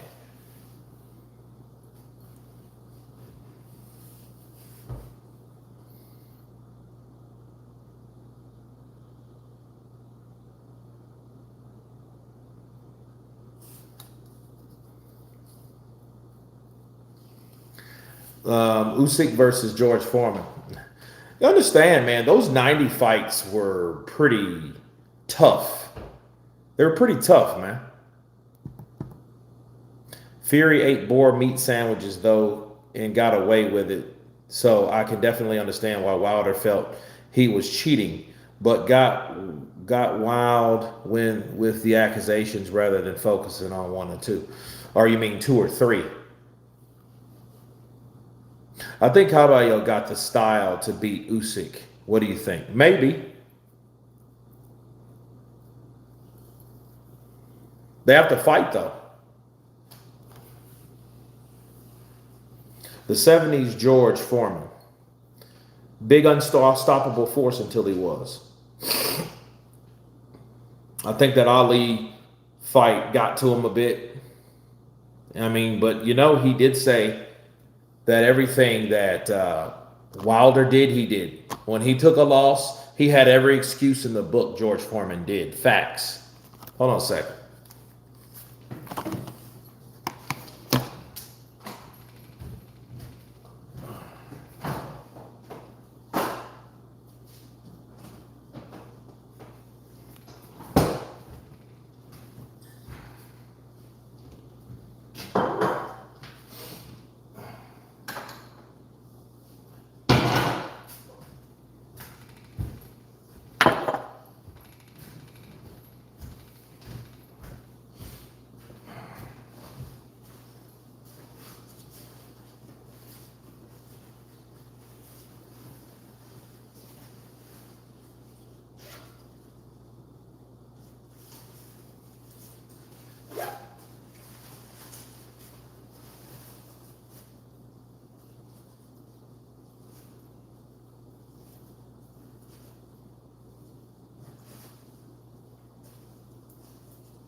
Okay, guys, I am back.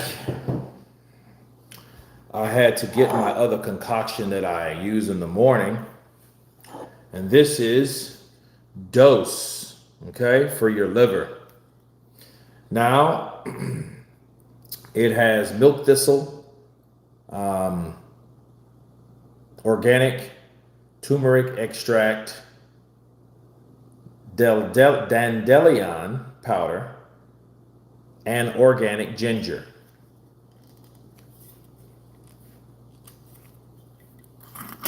So I take a shot of this every morning.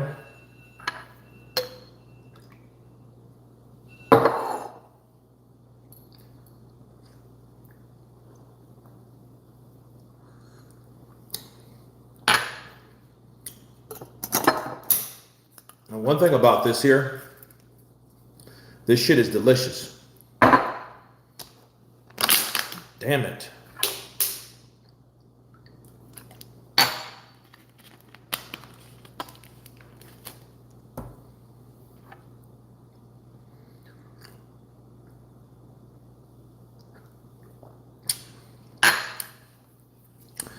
George Foreman brought the greatest lean, mean, fat reducing machine of all time to this day. To this day. To this day. Yeah, bro. Dude, do I have one? I know I have. I have one somewhere.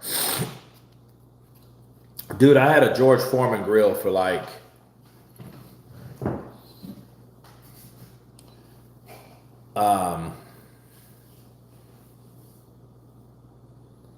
Yeah, this fight is despicable. Because you got this guy, he's trying to be pretty, and then it's like, you can't be pretty in a fight. Like, he's shaking around and shit. He's not going to win a decision like that. That's good ingredients, to be fair. Oh, yeah.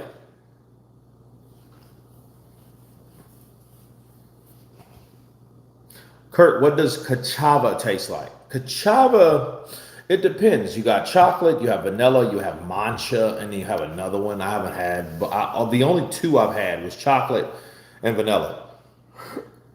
And I keep it simple. I don't like all those different type of flavors, to be fair. So I don't know. I couldn't tell you. I know I like vanilla. I know it gives me energy. So,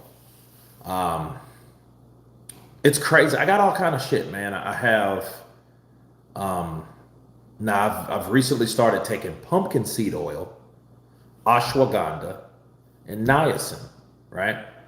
Those are the three things that I take. And I take that every morning. So I'll take that later on. But as soon as I finish this, I'm going to do the recap and take my ass to sleep. So I may take that when I wake up. Ken Norton versus Joe Frazier would have been interesting.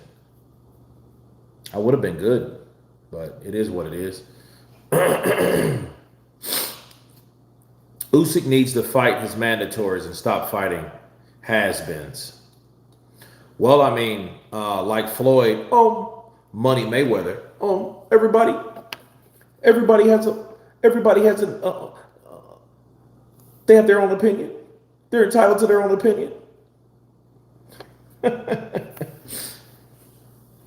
Yeah, Norton was bad, bro. You know?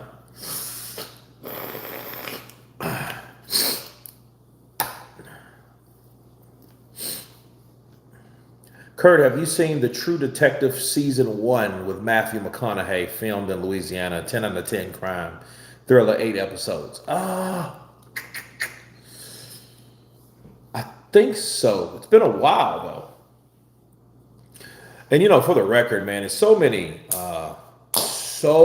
projects been in Louisiana. It's just stupid.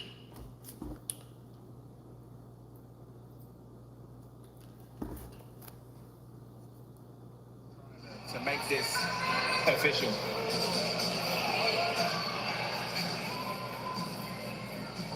Ladies and gentlemen, after 10 rounds of boxing, we go to the judges' scorecards. Judge Paul Tapley scores it 97-93 in favor of Paul Fleming.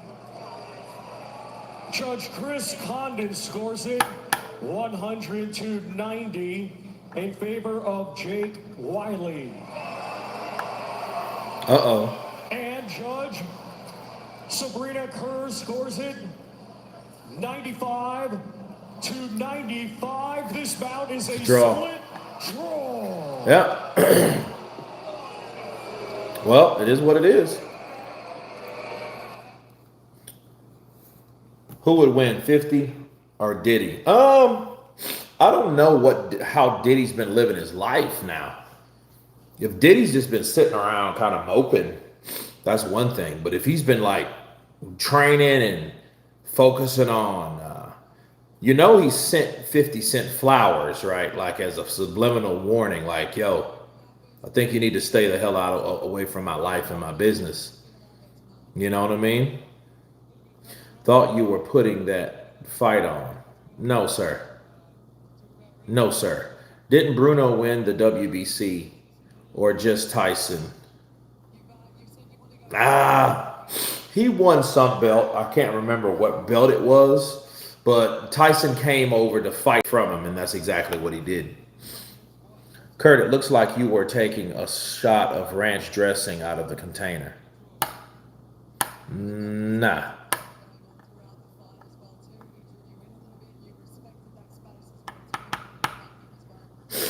Couldn't get into it. Did you like Big B, though? I'm watching Kings and Conquerors right now. Actually, I just started like yesterday. It's so I'm so used to watching Game of Thrones, so I don't know. I just hate how they ended. I don't know. If you guys saw Game of Thrones, you'll know what I mean. For those who don't, I won't spoil it. Diddy would win in a freak off hands. I always think Tim Witherspoon would give Lennox Lewis problems if they would have fought. Well, I took this fight 2.5 years off. 2 weight divisions up to what I fought 2.5 years ago. And then I come back and get ripped. Come on, man. You've all seen it. Exactly, boo.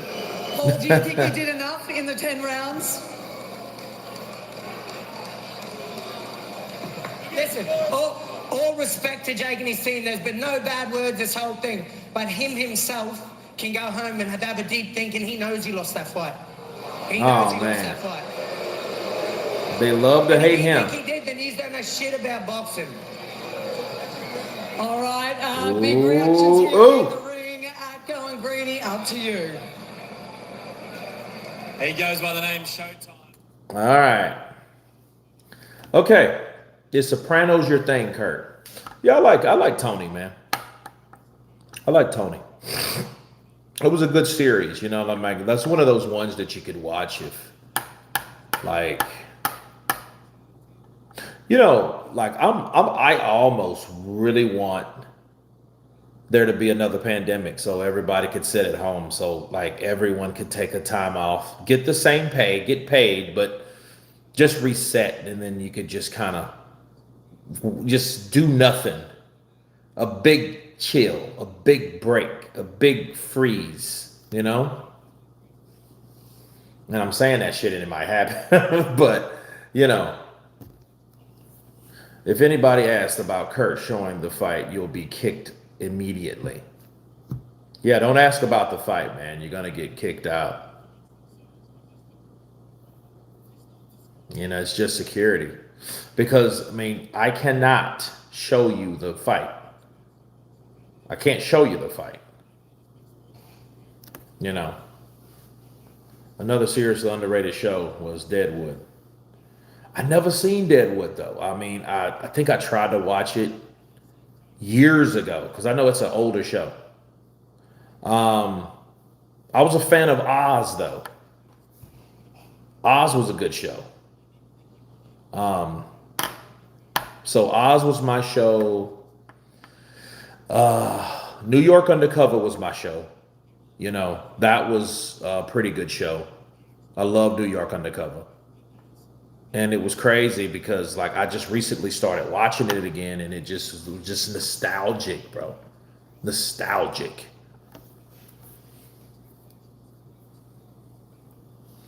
Top 10 pound for pound this generation: 1, Money 2, Bud 3, Usyk 4, Pac 5, Inouye 6, Canelo 7, B-Hop 8, Loma 9, Ward 10. Lennox Lewis, what's everyone's? All right. I haven't done a top pound for pound and like top 10. I haven't done that in a while. Because, I mean, after 5, I don't give a shit. All right, bro, we'll do that. Thanks for this recommendation. Cool.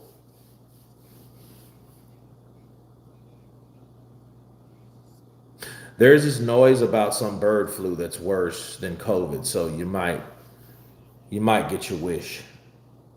Revelation TV is the fight live. The fight is live. We're only counting wins from 2001 onwards. Buzz isn't greater than Usyk.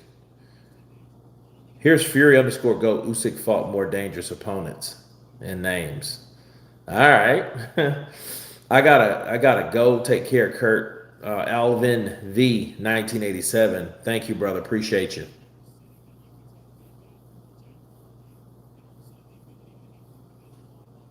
Bud is way greater than Usyk.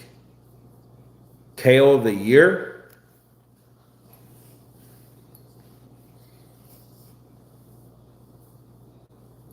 I don't know.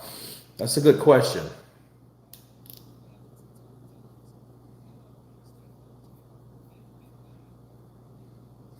Fought way better fighters. More pound for pound wins and 3-time undisputed Usyk 2 times. Ike Ibuchi versus Oliver McCall. I actually think that fight could be made.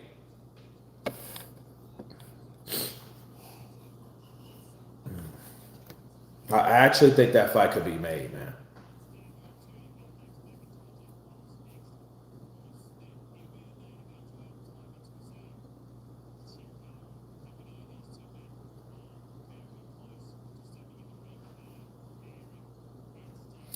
Okay, so they're wrapping it up. Jai Opetaia. They don't have the gloves on, but they're wrapped up properly. So, you know, I hope they're next. Right? Saying Bud is greater than Usyk is like saying Floyd is better than Ali. No, not necessarily. Not on a pound for pound, because Ali started at heavyweight. KO of the year, Opetaia Nika. Yeah, that was bad. That was that was a bad knockout, bro. I mean, it's definitely on the list. The job Opetaia knocked that dude out, and it was kind of. And you know what? I think it was just too early for him. You know what I mean? I think it was too early for and he was a big boy too. That was a big dude. Crawford is not that good. Facts. Okay. But then, you know what? I think people are still hurt, though, over... I think people are hurt over that Canelo beating. He schooled Canelo, bro. He schooled Canelo. And I think people are having problems dealing with it, you know? So, yeah.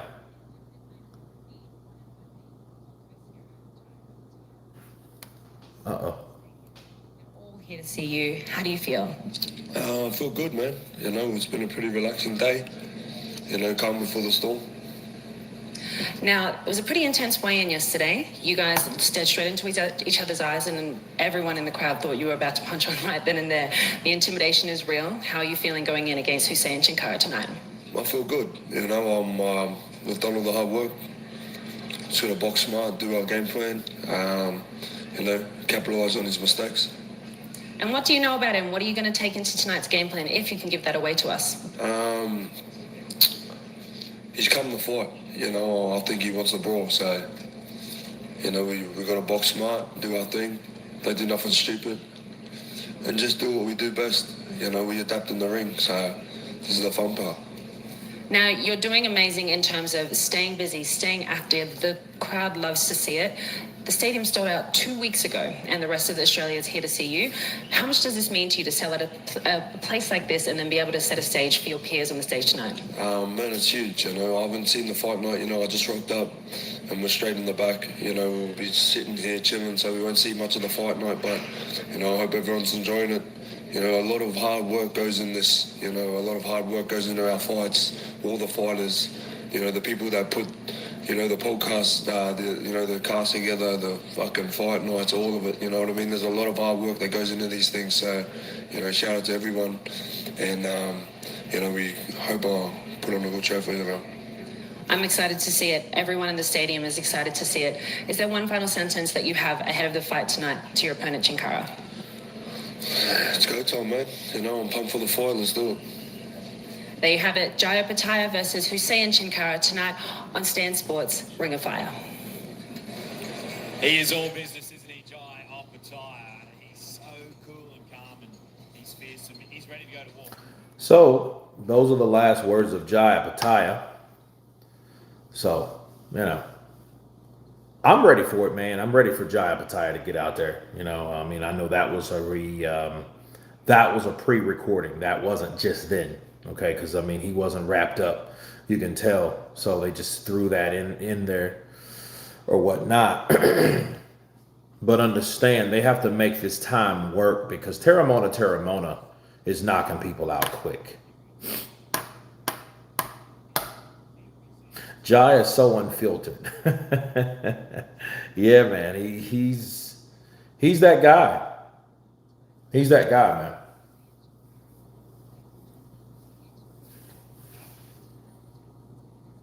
You know, he's like Jai Opetaia is just one of those dudes, man. I mean, I think it's kind of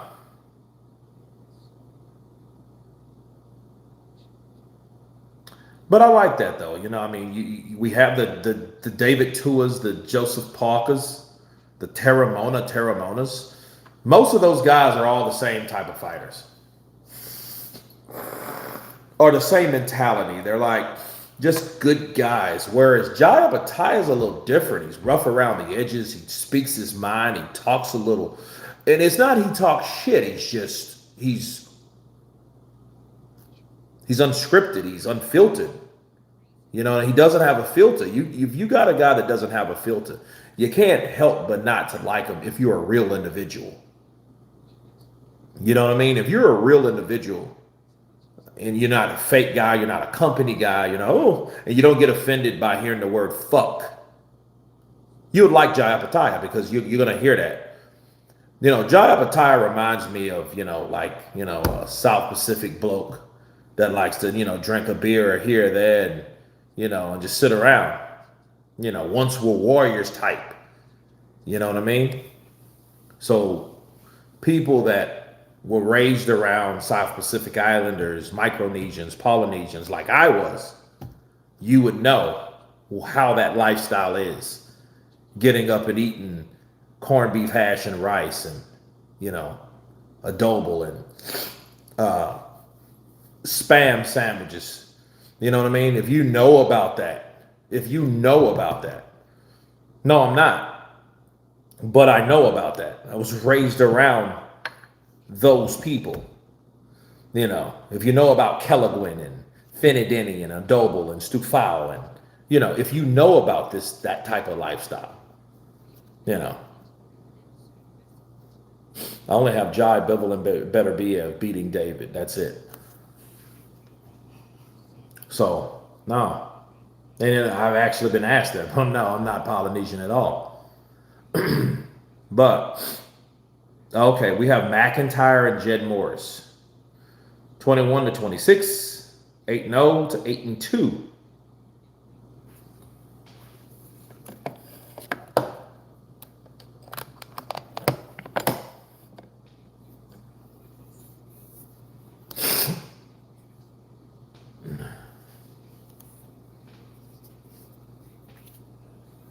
Yeah, we have one more fight until that happens. Until then, yeah, we'll have a lot of people in here by then.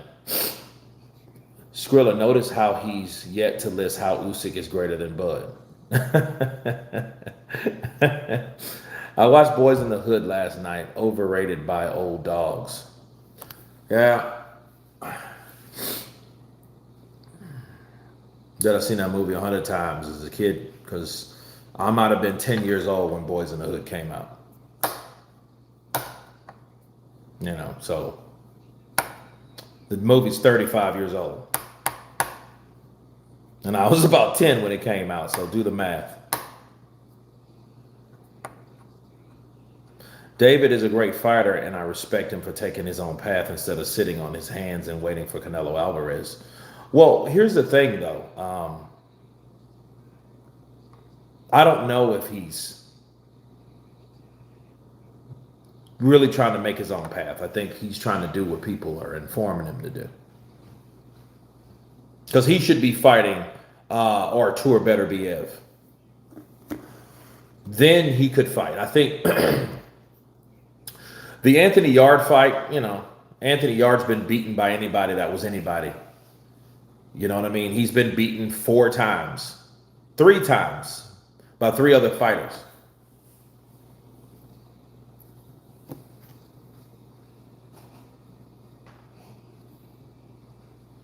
Anthony Joshua versus a prime Andrew Galata. That's a pretty good damn fight.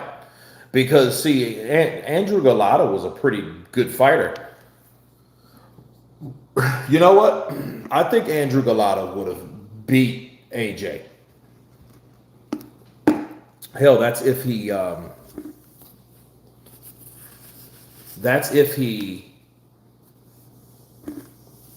didn't hit him in the balls. You know, because you have guys like Andrew Galata. I mean, I don't know what the hell was wrong with that guy. He was a retard. He was a retard. Dude couldn't stop hitting. Like, he could not stop hitting below the belt. I mean, he was just, you know. Ali and Tyson were great for their era, but Usyk is the GOAT in any era. I mean, Usyk's good. You know,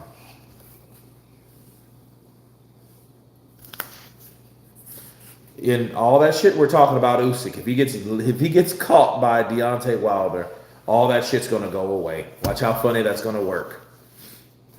People will no longer give his props. They'll no longer respect him like they did. They'll jump off the bandwagon. They'll make excuses. Yeah. Yeah, they'll do all that.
He says, do you regret being born black? What kind of shit is that? You see a wrench by my boy name, but I drop hammers. That's crazy.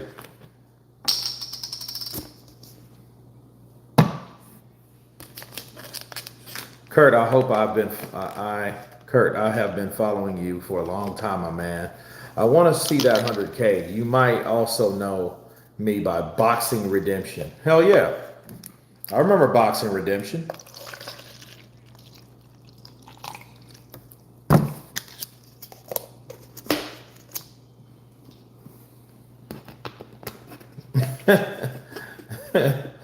Yeah. Skrilla 50 asked him what color that wrench is. Blue. Yeah, man. Yeah, no time for that stuff, bro. No time for that stuff.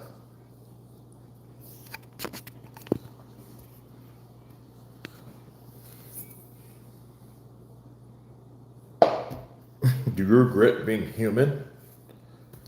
Yeah, man. Tripping, man. I don't know what's wrong with them, man. I don't know. People just troll, I guess, just to, I don't know.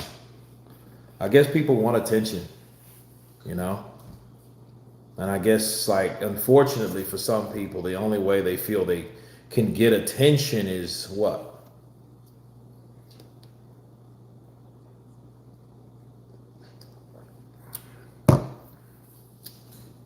Who wins? Roy Jones versus David Tua. Ooh. Don't let Tua hit him. Manatalua. Boom. Jed Morris versus Max McIntyre. Here we go. This is the fight before the fight. This is the co-main event. Yeah, man, I would hate for Tua to land on Roy Jones. You imagine that, man? Everything was going fine until it hit me. And then it hit me, it was over with. I seen black. I didn't see nothing else. Jim, I didn't see nothing else. David Tua could hit. I was blitzing him. I was making him miss. I was fainting. I was turning him. But as soon as he landed that shot, it was over. I didn't remember anything after that. I just thank the Lord God, Jesus Christ, for getting me out of there, because, it could have been worse. David Tua is a hell of a puncher, so I have to give his credit to him. I hit his head, it's like hitting a hard-ass coconut, really, but I kept hitting it. And I thought I could hit it all night. I thought I was going to go 12 rounds because I know I wasn't trying to knock him out. I was just trying to give him a boxing lesson. So all it takes, that's heavyweight boxing. You get hit one shot, that's all it takes. That's all it takes. You understand me? That's all it takes. You understand me? At Dion W. Cuts coming in with that $5 love. Appreciate you, brother. It says, Kurt, what's up, gang? Jab the like, everybody. Thank you, brother. Appreciate that love coming from above. Guys, get like my man Dion. Donate, never hate. Kurt, if Usyk KOs Wilder, he would officially be crowned the GOAT. Took the three kings down. That would be one hell of a documentary. It would be one hell of a documentary. The fall of the three kings, the hitman, the assassin, the beast from the east. Tua, the Samoan. He's not getting KO'd. Yeah, man, and I like David Tua, bro. I'm gonna tell you guys the truth. I'm biased when it comes to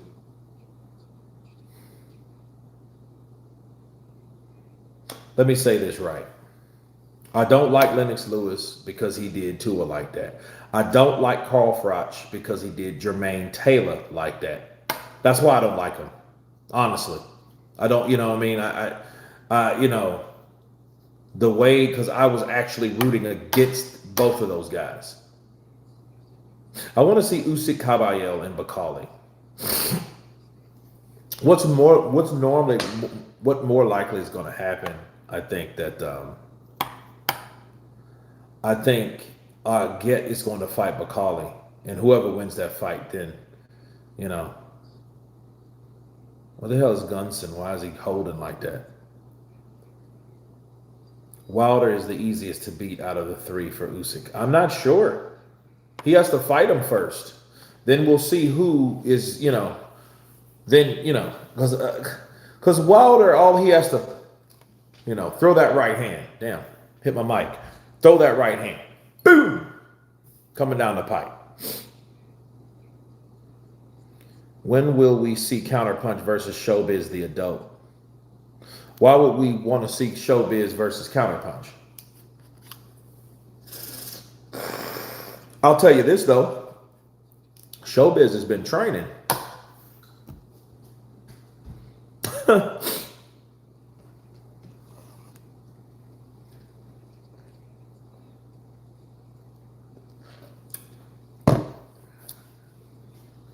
Tua was terrifying straight out of the traps for a couple of rounds, assuming the guys in front of him will survive. He needed more like tenacity. If he had more tenacity, he would be terrible.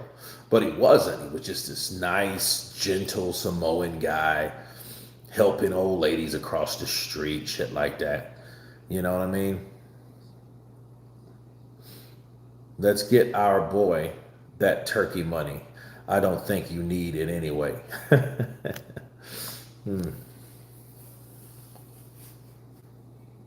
Tua was the Samoan Mike Tyson. Let me ask you this. Who was scarier? Mike was scarier because of his mentality. I mean, Tua could hit you with a punch that makes you go like, ugh. He would hit you with a shot that, yeah. Because it's almost like getting kicked,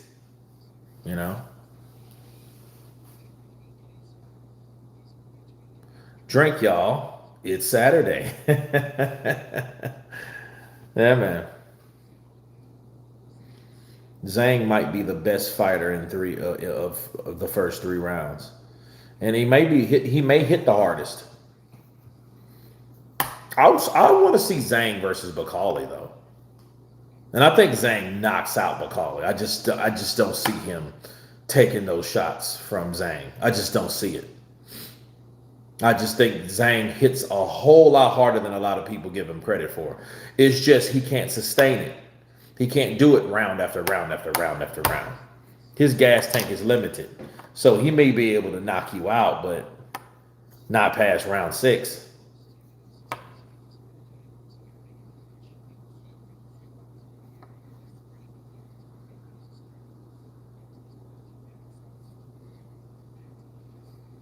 Bakali has a big fight coming. Who is he going to fight?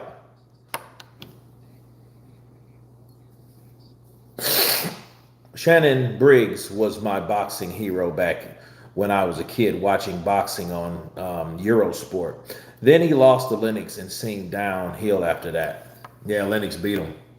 He wouldn't beat Lennox Lewis. Yeah, the fight is not on yet. Young Money, K6Z. It's not on yet. Bakali Dubois. Nah, it's not going to be Dubois. They're smarter than that. They're not going to put Dubois in there with Bakali because he might lose. And then what do they have? They have a back to the drawing board type of situation with Danny Dubois. Then that's not going to be the case. Danny Dubois is going to fight either Aget Kabayel or he's going to fight Fabio Wardley. Zhang would free the livestock that's in Bakali's stomach. Or Aget Kabayel will free the livestock that is in Bakali's stomach. Think about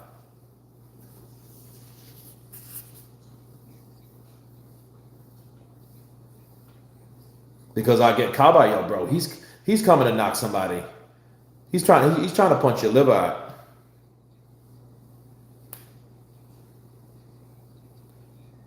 Daniel versus Hunter. That's not going to happen.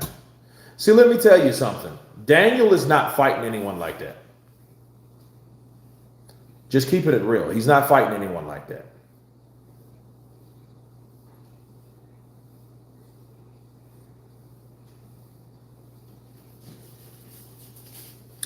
Who wins?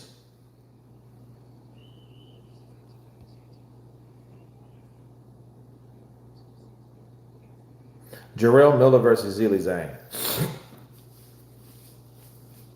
Jarrell, maybe, if Jarrell can stand those punches, he can get Zhang out of there. Because see, what's going to happen, Zhang's going to get tired. So all Jarrell has to do, his chin has to hold up, and he has to avoid the big shots. If he can do that, he can get Zhang out. Here's the problem, though. He's going to take some punches from Zhang. And I don't know if Jarrell Miller's chin, even though it's been tested and it's proven and all that, and he's took shots from big punchers like Dubois and guys like that, I just don't know if he won't run into a shot that he's never took before. See, people don't want to deal with Zhang. Who wants to fight Zhang? A 42-year-old monster that can punch, that has a chin.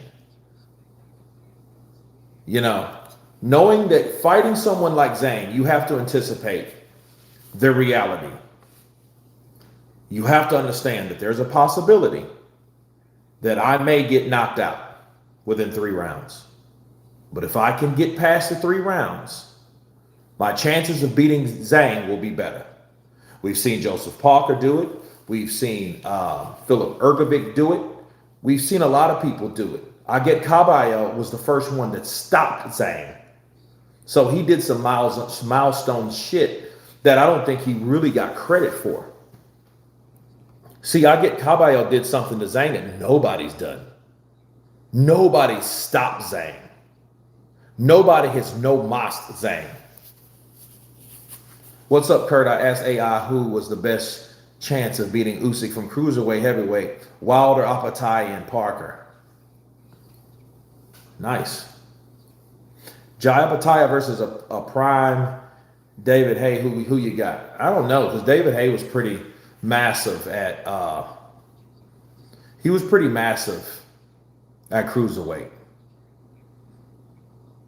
because he had some good power for a cruiserweight.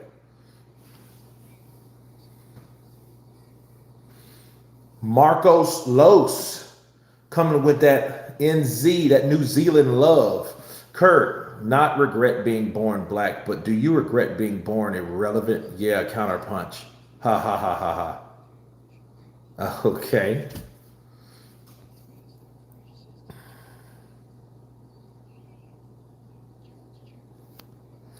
Counterpunch to you. All based is what, even the real one. Caballo, I don't know who that guy is. Caballo is a brilliant body puncher.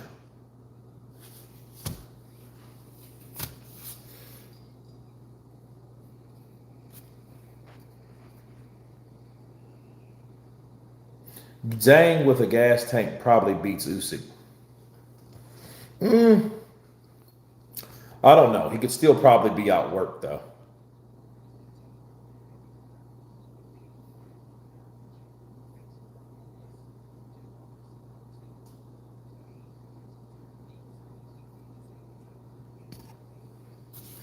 Zhang has good power, but he tends to have a flash knockdown, then stops fighting as he has already won.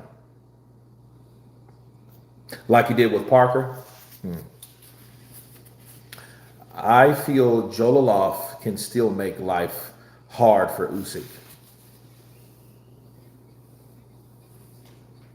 I don't know. That's a part of the new blood, though. So I'm not sure.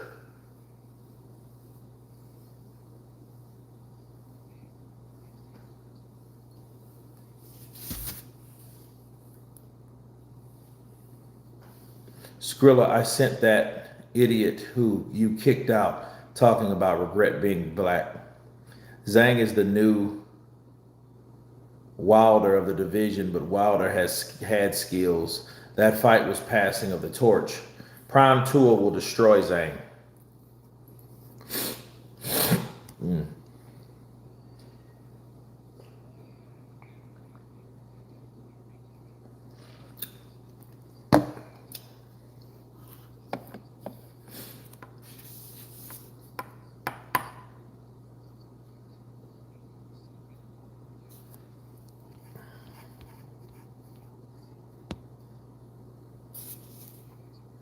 Usyk is the most technical heavyweight ever.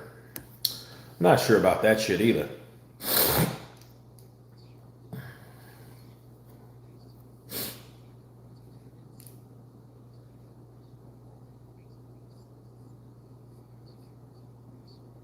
Did Michael Hunter fight? Yeah, he fought and knocked a guy out. He sure did.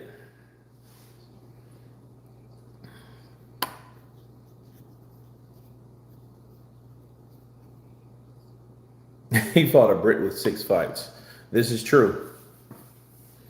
Yeah, knocked him out too. He got him out of there. Do you remember when Rahman dropped Tua, but it was after the bell and it didn't count? Yeah, I think that was the 3rd fight they fought. It was either the 3rd fight or the 2nd fight. I think it was the 3rd. What happened to Hunter? The guy has just disappeared. Well, I mean, he's recently fought. I mean, and it was just kind of like out of the blue, you know? I didn't know where it came on. I don't know any of that.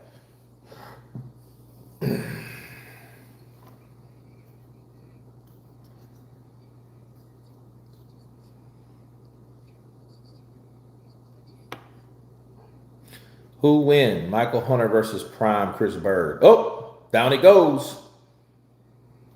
Down it goes. Mad Max just put Jed Morse down. Why is uh-oh, are they about to throw in the towel? Oh, they threw the towel in. It's over. Max McIntyre got him another KO. Counterpunch to you. Counterpunch to you. Yes. Give it up. Give it up.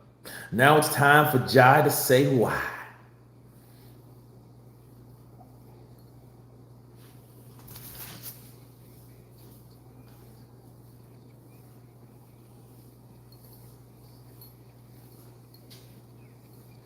Hunter declined a fight for mandatory against Hrgovic for a fight in Triller that all one needs to know about Michael Hunter's ambitions.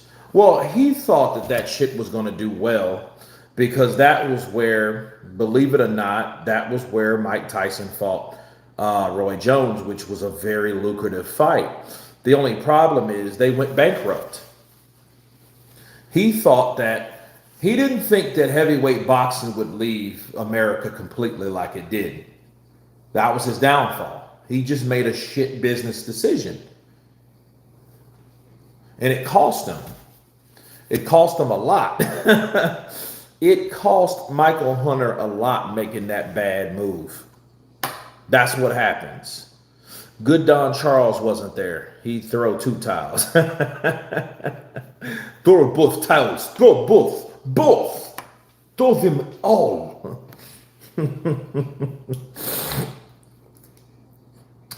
Yeah, but those are events. A mandatory would have led him to a better trajectory. Yeah, I agree.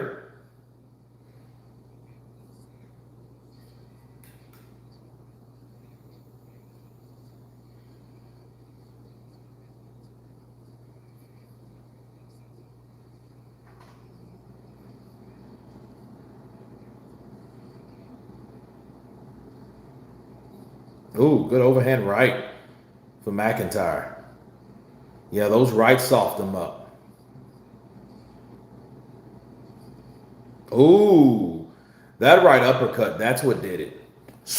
Boop, over with.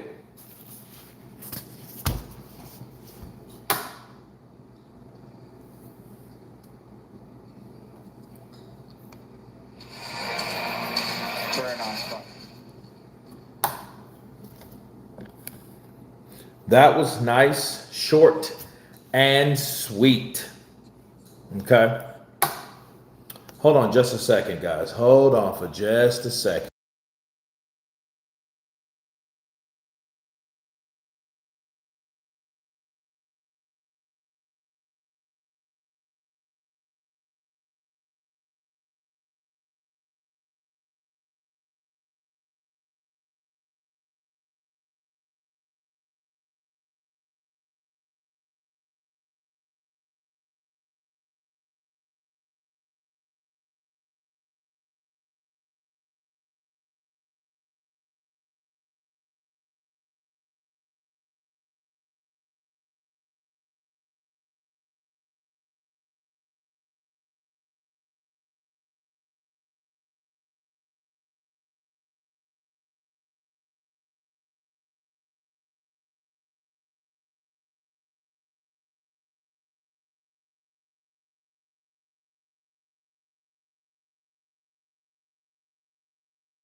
Here, Max McIntyre.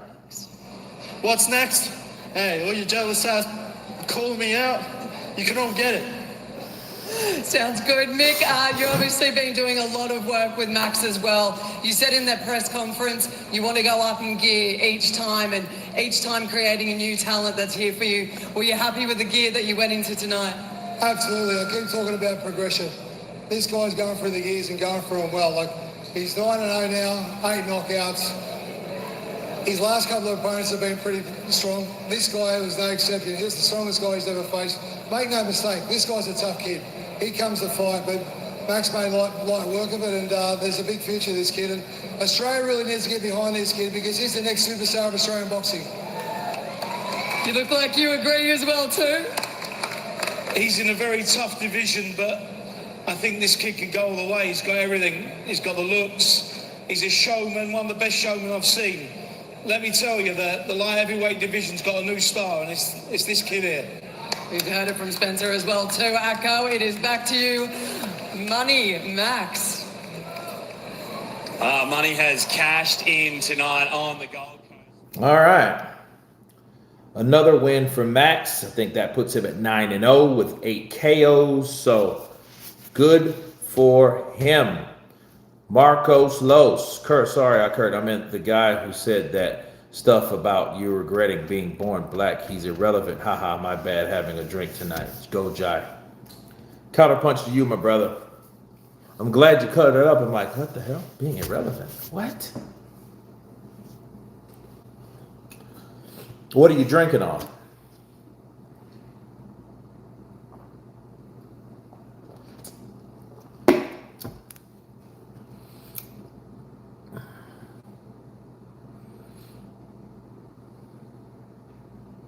Nah, man. Love you, bro.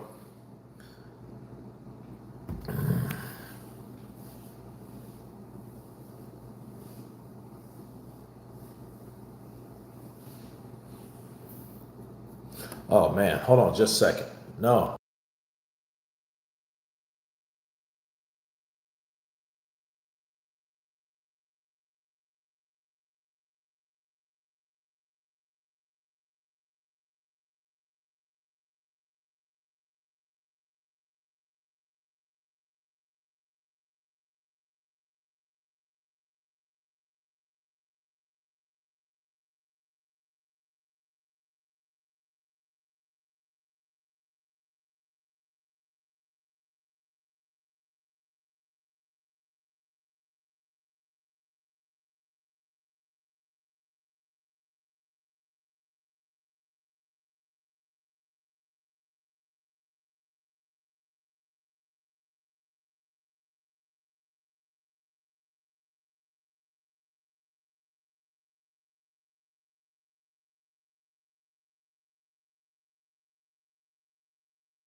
Yeah, man, I am drinking Lake Man Dragon Slayer Double IPA.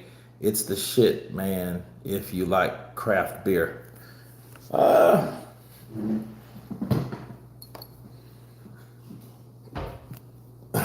Not really a beer person in the Americas. Or should I say the U.S.? Old Man Wilder is just a name, but Wardley got the belt handed to him. Let him have a defense first. Meanwhile, Usyk can go fight the ghost of Christmas. Yeah, man.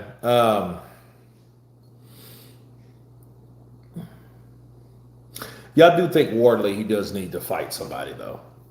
Let's legitimize that belt. Let's make that belt worth something. You know? He might have got the belt, but let's make him make his own lane. You know? Because, see, he may be given the belt, but guess what? Let's see if he can defend it.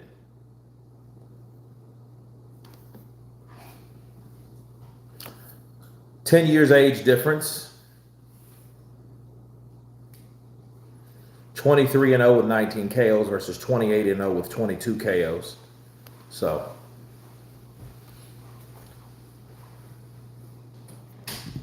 Usyk, if he cares about keeping his career legit, should retire if he is not going to fight the next man up.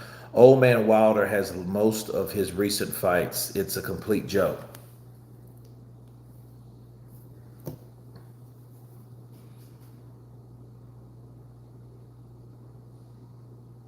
Yeah, there'll have to be a rematch. They're going to get a rematch. They'll have a rematch clause, even if it's voluntary, especially if it's voluntary.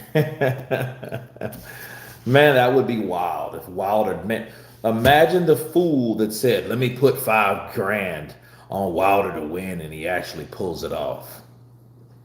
You talk about the odds. Somebody's going to be rich.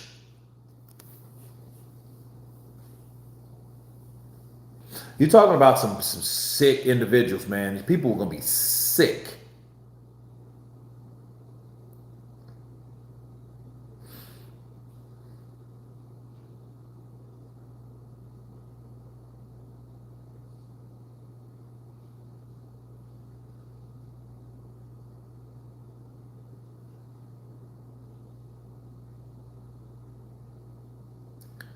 Who's the most complete fighter of all time? Probably Sugar Ray Robinson, if I had to guess.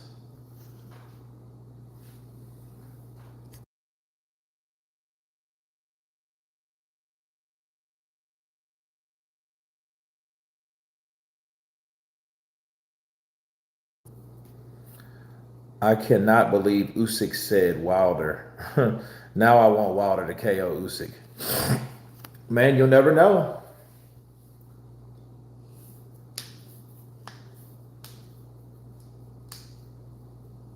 Most complete fighter. Charlie Zelenoff. Crazy. Floyd Mayweather, if we're talking skills.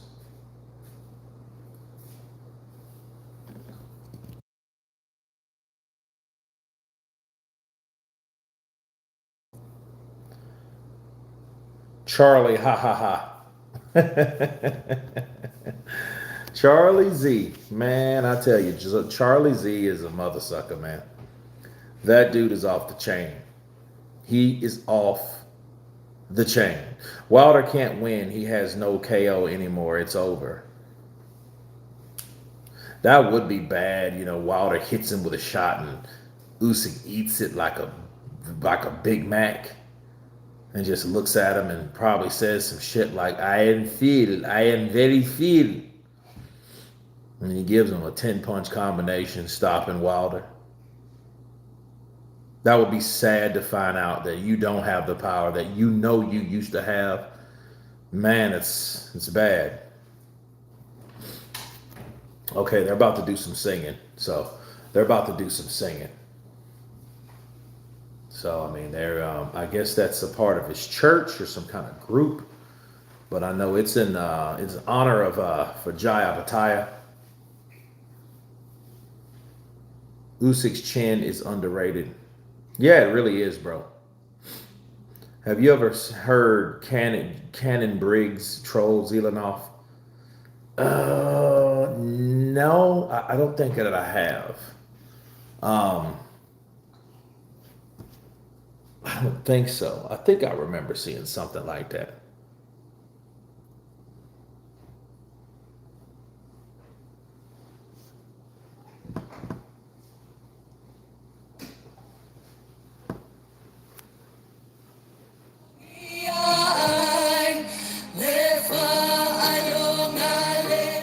Oh yeah, they're doing their thing. They're doing their thing. This is Samoan national anthem. Ah, okay, gotcha. Actually, I agree with that list. Let me check out this list. Let's see. Where's the list?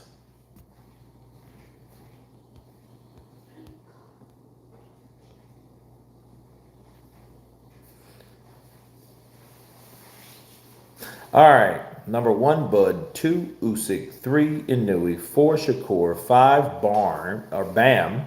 6, Bivol. 7, Lara. 8, Oscar Collazo. And 9, Boots. And 10, Better BF.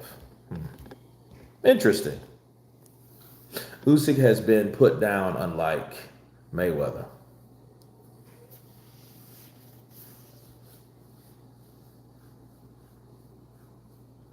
I mean, Mayweather actually was put down. They just ruled it a slip, but it was a knockdown. Zab Judah knocked Floyd down for the first time.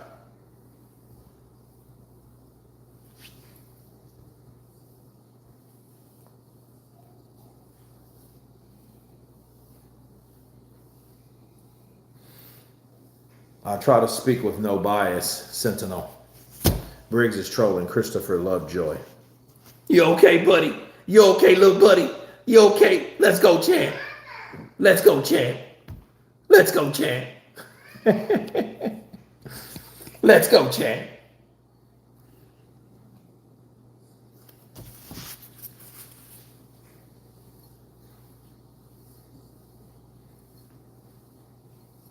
You okay, little buddy? Let's go, champ. I wish Pete Rugg had a longer career. Yeah, man, me too. But he didn't. Now he's in Russia, probably ordering bombs. You know what I mean? You know, how's Jai going? I mean, they're still doing the national anthem.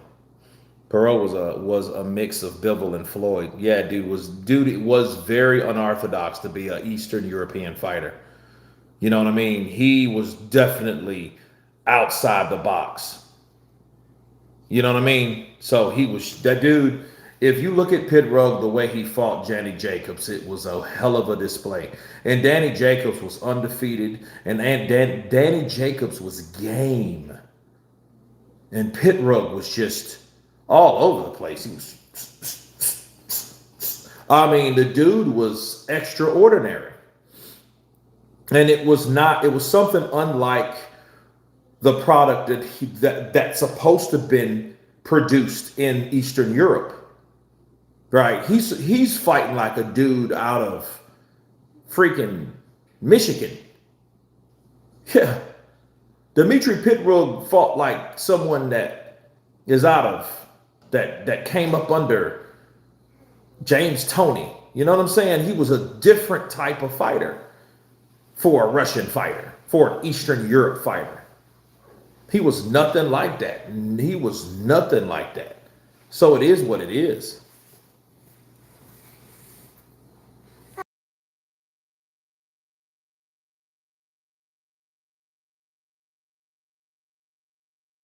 Cinkara is coming in, peoples.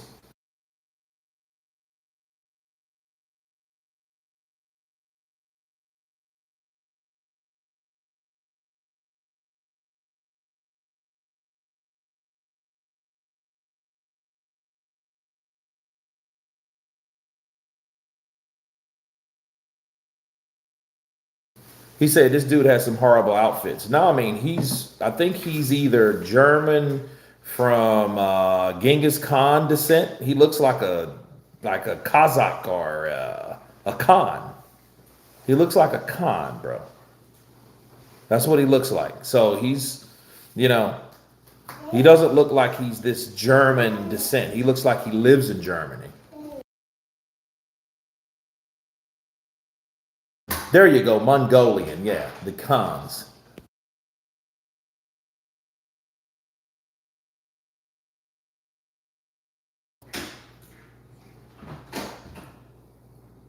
Is Russell Crowe? Oof. Dude, it's going to be a hell of a fight, though. Something tells me this dude ain't coming. You see someone that's dressed like that, you think he has time? You think he's coming to fold? Somebody that's never met, he's like 23-0 with like 18 KOs. Jai versus Cinkara. Yes. C. So here we go.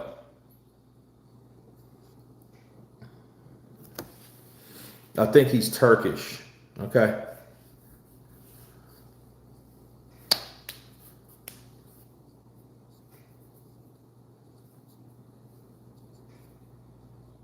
Or Kurdish like Caballo. That may be the case. I Googled Cinkara and it shows a picture of Jai. Yeah, that sucks. I've seen some, he's decent. I think he's a decent fighter.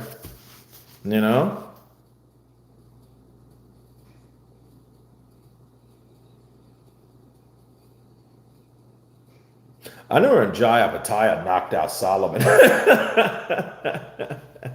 When the days of reckoning, he caught that boy. Boom! He did not play no games, bro. He was not playing with this dude at all. Okay? He was not playing with him. at all. You know, like Opetaia has that look like, man, I just want to get in there, man. Fuck. Just want to show people, man. I want to show people that I can fucking fight. Fuck. Give him the mill. Give him the fucking mill. Got her eyes like a crazy man, you know? And here is Jai Opetaia coming out. Peoples.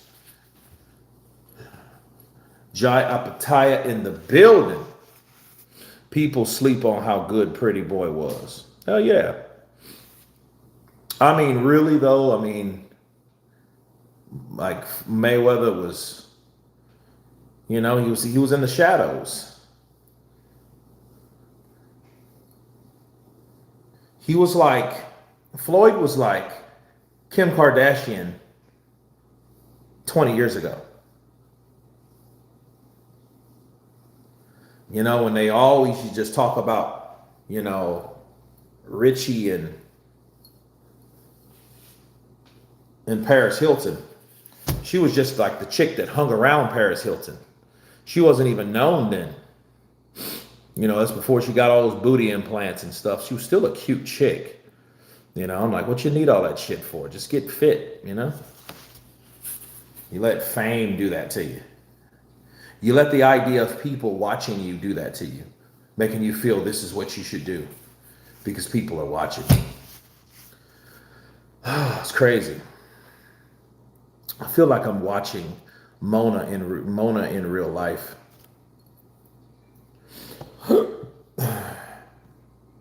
Where could you watch the fight for free? Well, I didn't pay for the fight. I paid for the subscription.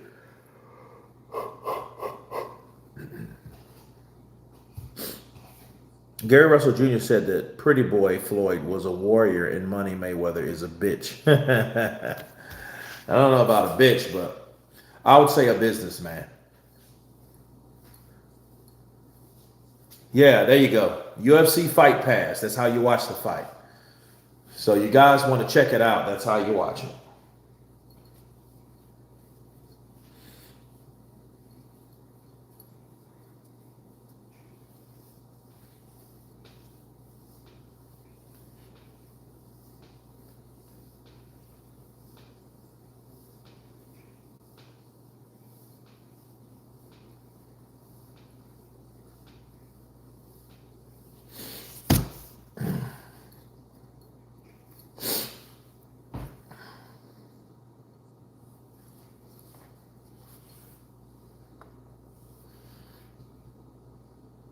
Just use voodoo magic and possess one of the audience members. Sup, bro, from Australia. Chris Matthews, 874, counterpunch to you. Let's get it.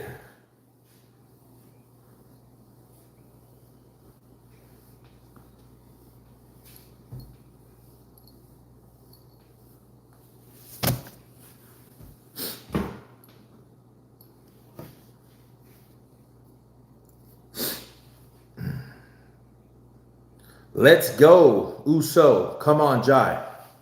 Let's get it. Let's get it. Ha! I'm ready, man. I'm pumped.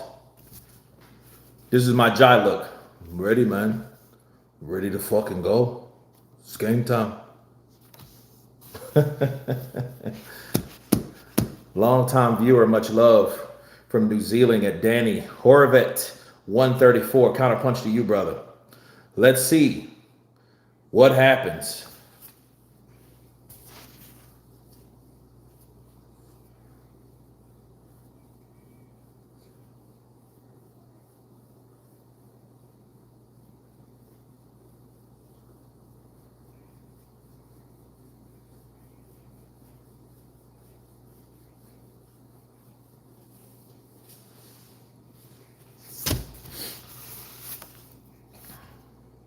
(28-0) with 22 KOs, bro.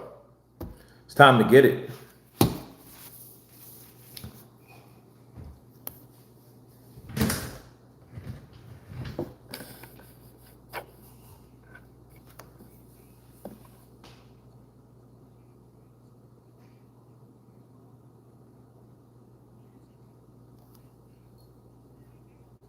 Stan Dubois will have the entire crowd in a zombie march if he unleashes his black magic.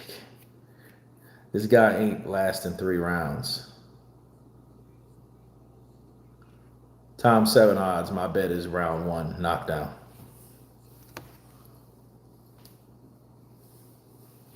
We'll see.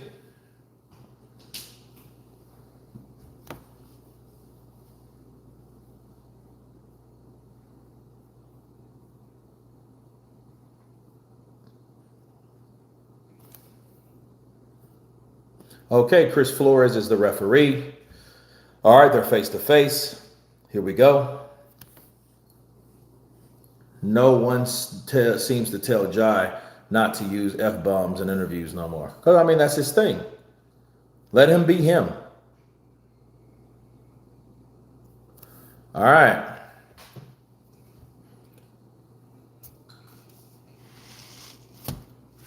Iron Sentinel, you say you got Jai in 6. Let's do it. Let's do it. Jai jumps up, making himself a little bit more loose. And boom. Here we go. 1-2 from Jai Opetaia. He comes in. He kind of has a Usyk kind of spiraling. Come in, 1-2. Miss to the body. Cinkara comes in with a jab. He's a standard straight up and down fighter.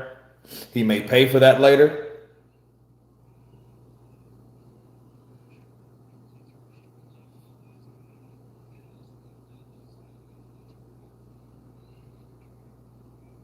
Jai's throwing bombs already, bro. He's not wasting any time. Oh, good left uppercut to the body from Jai Opetaia. Oh, good counter from Cinkara. He almost catches Jai. Jai kept his hands up. Good defense from Jai. Straight left from Jai Opetaia. That got the attention of Cinkara.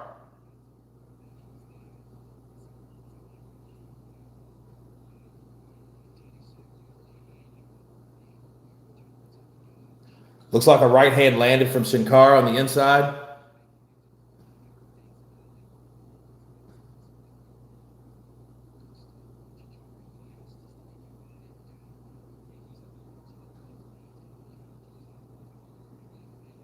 Left misses from Jai Opetaia.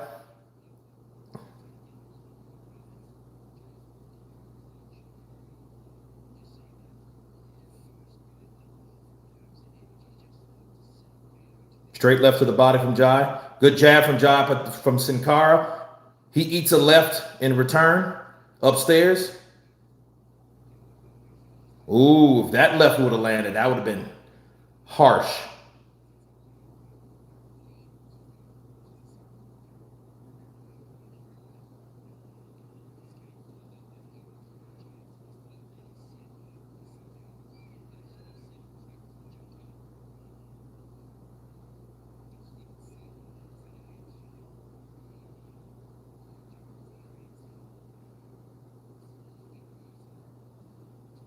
Cinkara gets put on the ropes. He grabs Jai Opetaia and he turns him around. Now Jai's in the middle of the round, in the ring. Ooh, good straight left from Jai Opetaia. Nice.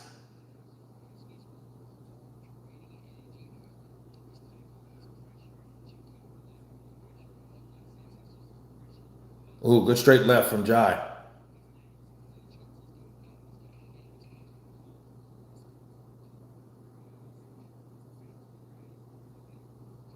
Ooh, good straight left to the body from Jai Opetaia. Jab from Jai Opetaia to the body. And round 1 is over. Interesting round. I mean, the awkwardness of Cinkara is keeping him there. It's keeping him there.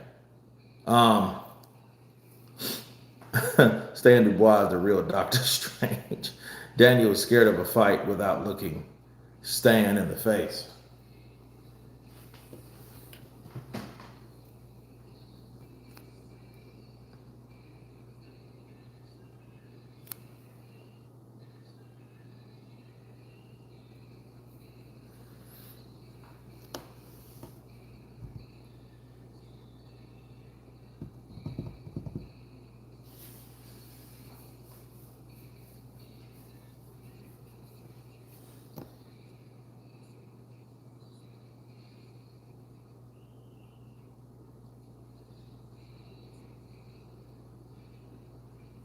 I mean, Jai won the first round. I mean, he landed straight lefts. He landed maybe 3 solid straight lefts. I mean, they were scoring straight lefts. I don't think they were one of those punches that made an impact. He hasn't hurt Cinkara yet. He goes to the body, and Jai's a little eager. You can see him trying to throw that left. It's like he's trying too hard to make it land, but his reflexes is what's stopping Cinkara from being effective. Good jab to the body from Jai. Good jab from Cinkara.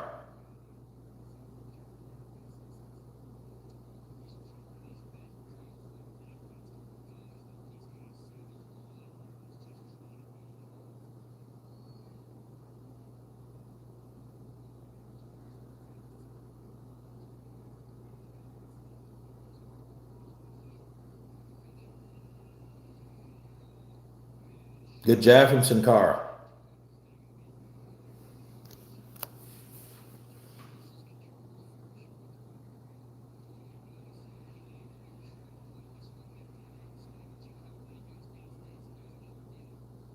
Good jab from Cinkara. Cinkara is sticking that jab because Jai's not really jabbing. What he's doing, he's using Cinkara's jab to counter with his backhand. But when you do that, you're at risk of getting punched, and that's what's happening. Good jab for Jai when he does throw the jab, because he just landed a jab there. But Cinkara is throwing that jab. He's reminding me of how Kubrat Pulev used to fight. You know, Kubrat was straight up, and he had that awkward jab, and he's sticking Jai with that jab right now. Ooh, good straight left from Jai. Good straight left to the body from Jai.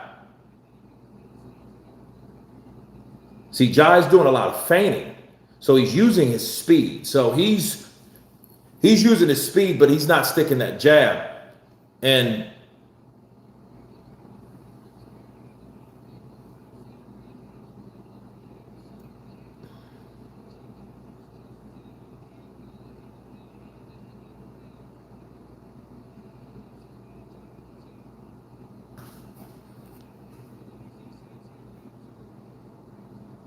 but both guys they've impressed me for their defense.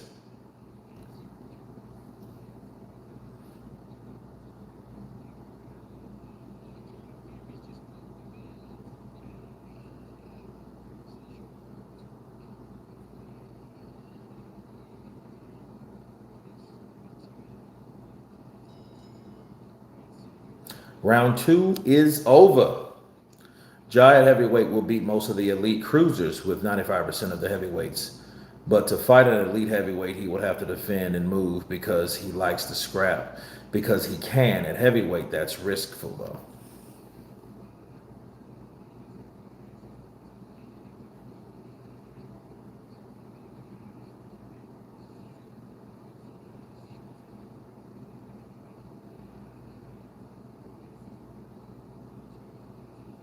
See, Cinkara buckled him with a shot. He caught him with a left hook and buckled Jai, but he was off balance. And he thought he had him hurt, so he went for him and tried to initiate an attack. So, yeah. I mean, but that's Jai being overeager. That's why these fights like this is so important. And they're nerve-wracking because it's always these fights before the main fight that you really want are the fights you need to pay attention to. So it's hard to keep getting up for these fights, you know, knowing you got people ducking you, knowing that, hey, this should have been time, knowing that, hey, this should have happened a long time ago. And in Cinkara, see, he's an awkward guy.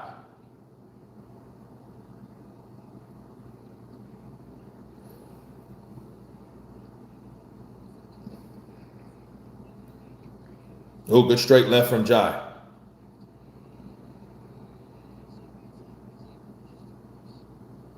And see, Jai wants to fight on the inside. Cinkara wants to sit back and box at a certain distance. You know, he wants to do some kind of awkward Kubrat Pulev slash, yeah, he and he wanted to catch Jai coming in. I think Jai is reminding me a lot of, you guys remember how Conor Ben was in the first Eubank fight? That's how he is. He's not as sluggish and overshooting, but he is overshooting. And he needs to calm down and put punches together, set up his jab.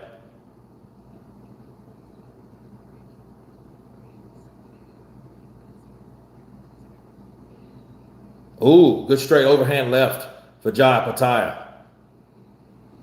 Now that got his attention. Straight left to the body.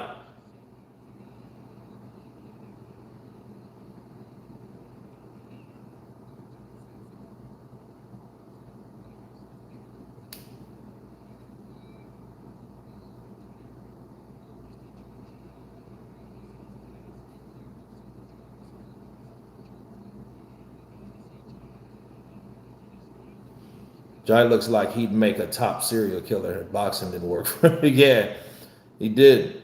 But you got to be careful because Cinkara, he's a slick guy. Yeah, he caught Jai. Absolutely.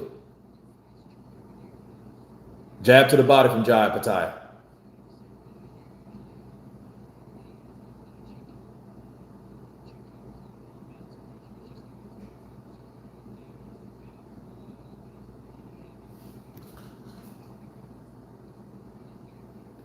Now, see, this is where the dogfight is going to begin because Jai is not giving him room to breathe, which is a good idea. Keep on him. Good jab from Jai Opetaia. And they fall in the clinch. Good left uppercut to the body. You got to keep picking away at this guy because he's awkward. And then he's older. Okay? And I think he knows, like, look, as long as I know I can get a distance, I have a chance of scoring with my backhand. Good jab from Jai. Oh, straight left from Jai Opetaia.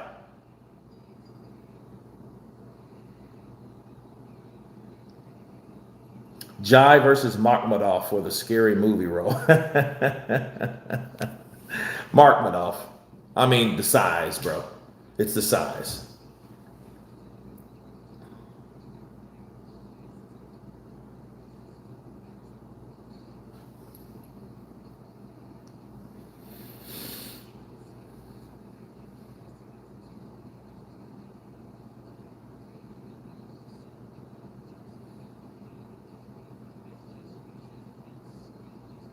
Watching from Melbourne, Australia. Counterpunched to you.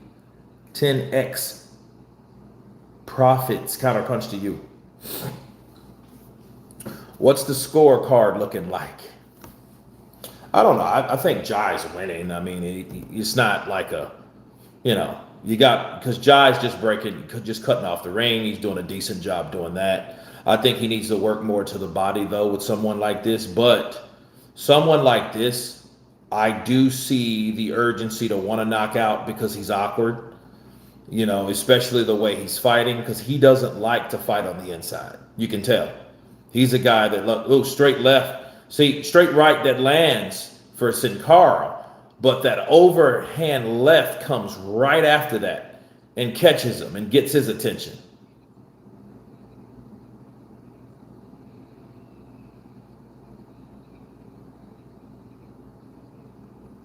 Because he knows now Jai Opetaia is a guy that he's going to make you fight him because Jai's pressuring him.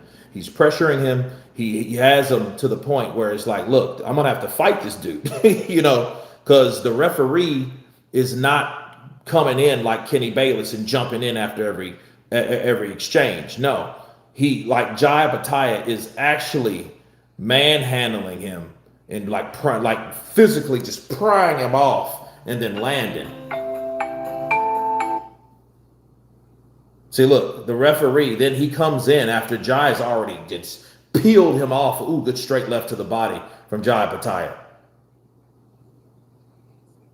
And see, that's going to get him more tired trying to roughhouse with someone. Ooh, he just missed with that left. Jai did.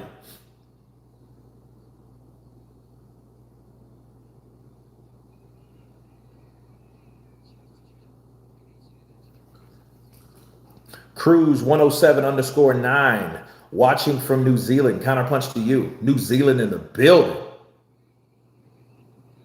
See, he could have went right to that body. Ooh, good right uppercut. Good right uppercut from Jai Opetaia.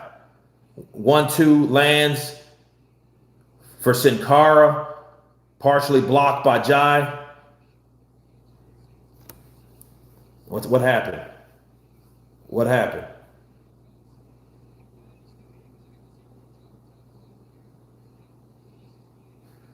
Okay, it still had time on the clock. I don't understand that one. Jai is losing? Nah, he's not losing.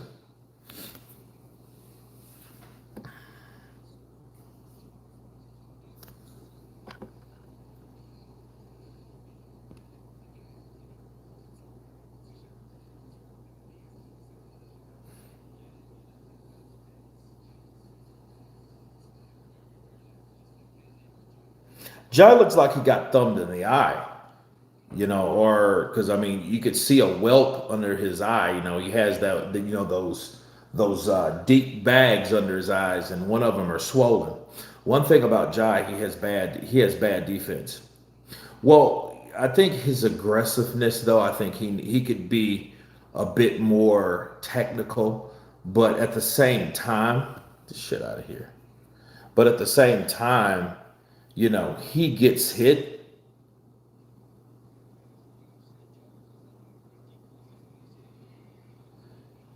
Jab to the body, jab to the body.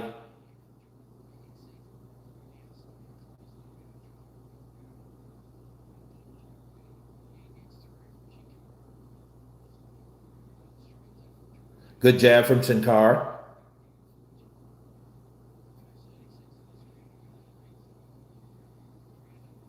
But you can see the similarities. He's throwing these shots. Oh, good straight left. That one actually landed and got Cinkara's attention. But he's punching with these shots, and he needs to set himself up. Because those punches that he's throwing, I don't know. Oh, good straight left. That knocked the sweat off of Cinkara. Yeah, Cinkara's getting tired. So I think what's happening, he's losing the physical battle of wrestling and trying to keep Jai off of him. Straight left to the body from Jai. And good right hook. Good right hook from Jai Opetaia.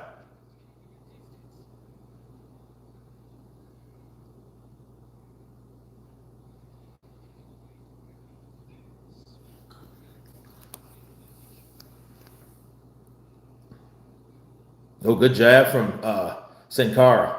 Good jab from Cinkara. Cinkara has to be careful because, see, Jai can come up with those uppercuts. And that's one of his primary weapons.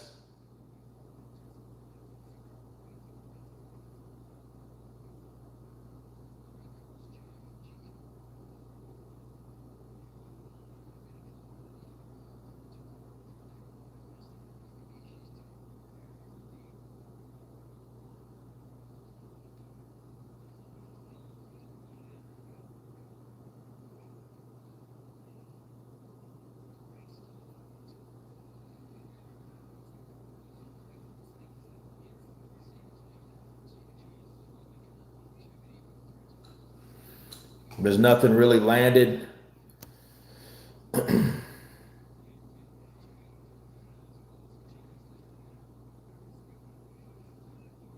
See, Cinkara, he's creating distance, and he's making some progress. He's making some progress because he's staying away from Jai Opetaia on the inside. He's avoiding the big shots. Good jab from Cinkara. He has his arms down.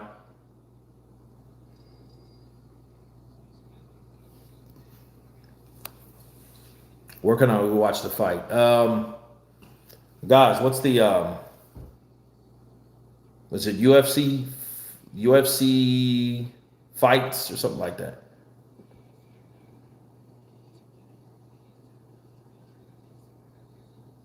The guy he's fighting is horrible.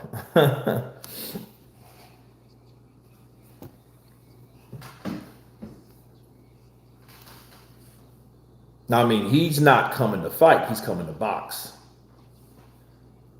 And I don't know. That swelling is getting bad for Jai. Because he hit him at a spot like right under here And that, and that's, do you offer life advice? Sure do.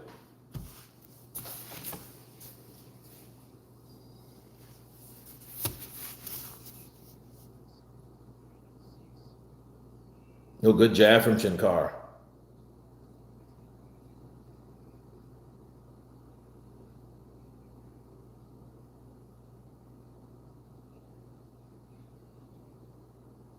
Cinkara fighting like he got no energy. Well, yeah, he's, he didn't come to bang. He came to survive. And here's the weird thing. Jai's face looks like he's losing, but he's not losing.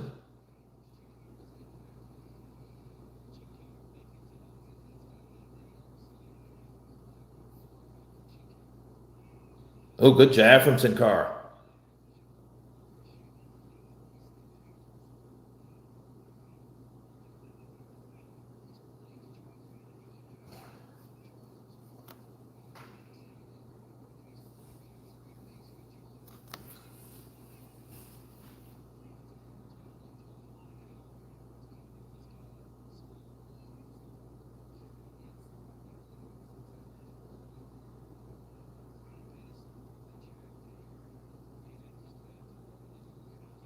Oh, good straight left to the body from Jai Opetaia.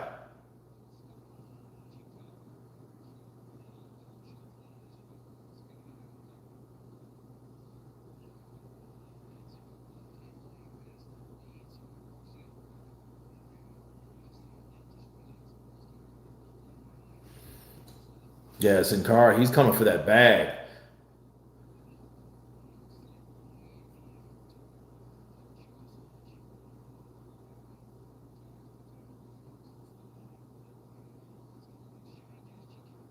Oh, it is swollen. It don't look swollen.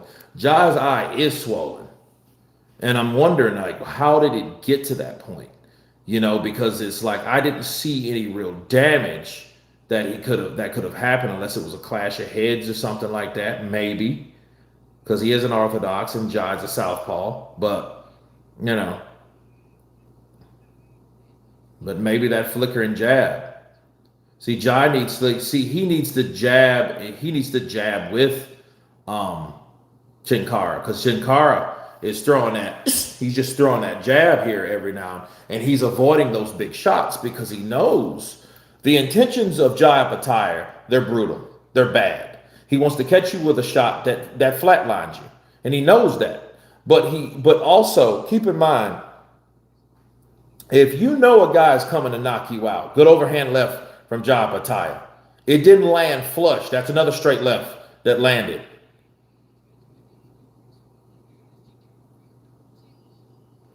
So the last thing you want to do is get caught with a shot that you know that he's throwing. See, that referee looked at that eye. But the good thing is it's below. It's not in his, in his sight, so it's not like it's up here or anything like that.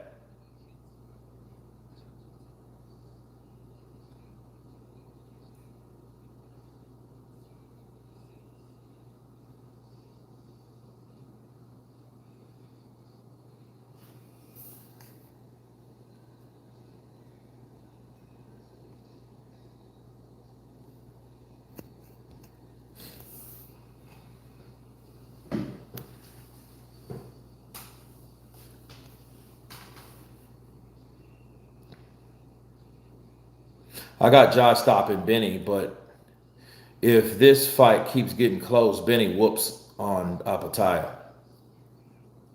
Who the hell is Benny?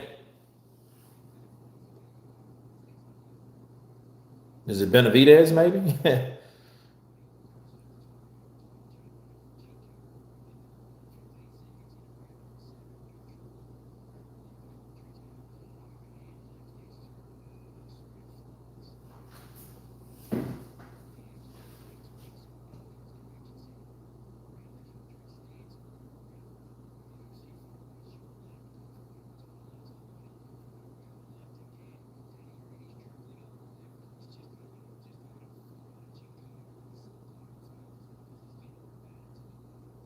I see Cinkara's trying to throw it right uppercut when now Jai is trying to go down to the body.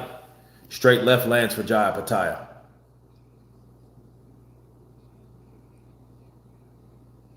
Oh, good overhand left lands from Jai Opetaia.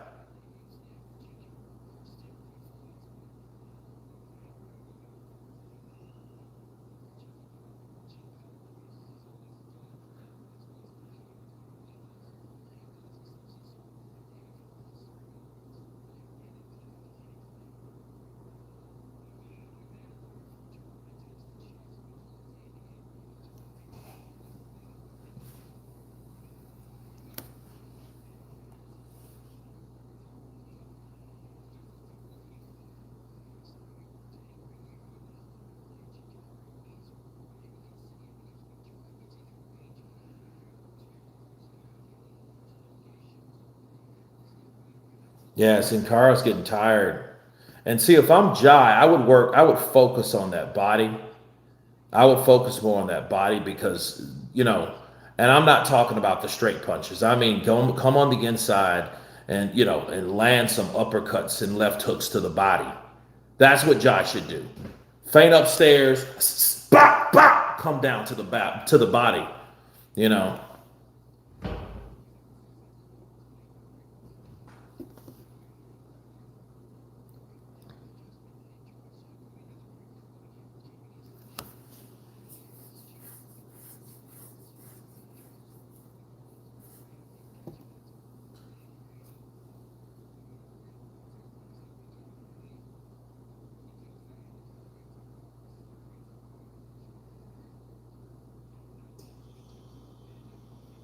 I mean, it's basically the left, either the straight left, and you can throw that to the to the gallbladder, because the gallbladder connects with the liver here, or you can throw the left uppercut. So if you're Jai and you're a southpaw, you want to throw it and throw that left uppercut to land in that area,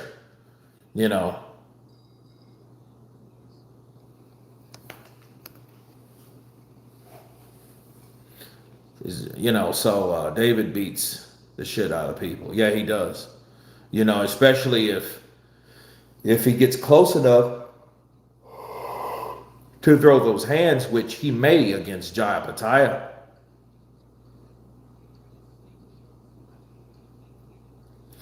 But I mean, I would like Jai. I mean, he's feigning, but he should be throwing more jabs though, especially against someone that's not throwing. See, we're showing that he's getting swollen, bro. He's swelling up, and that's not a good sign, because that could indicate for Jai Opetaia that maybe he has thin skin.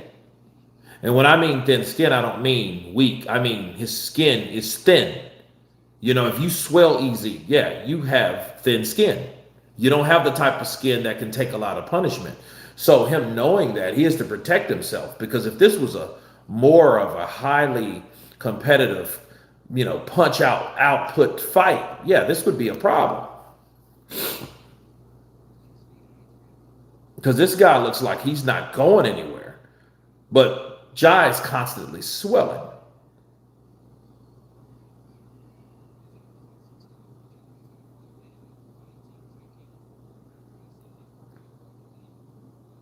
And keep in mind, this guy's 40 years old. Now, he just ate a left hand from Jai. Jai throws a jab. Where's the other jab? Follow up with another jab. And Jai reminds me of a kind of, left hand. Out goes Cinkara. Flatline this boy. Oh, my goodness. Woo.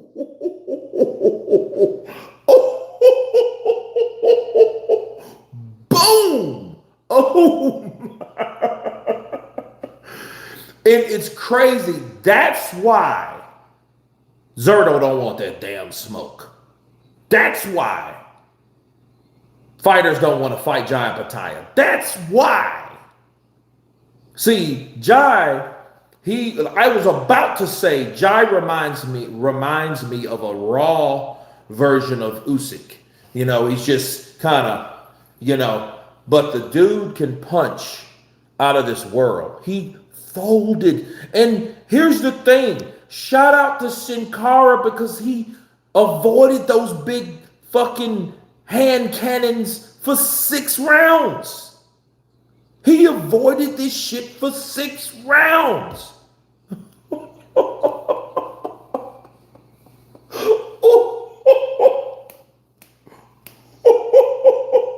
He hit.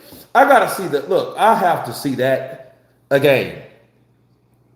I have to see that again. Dude, that was wild.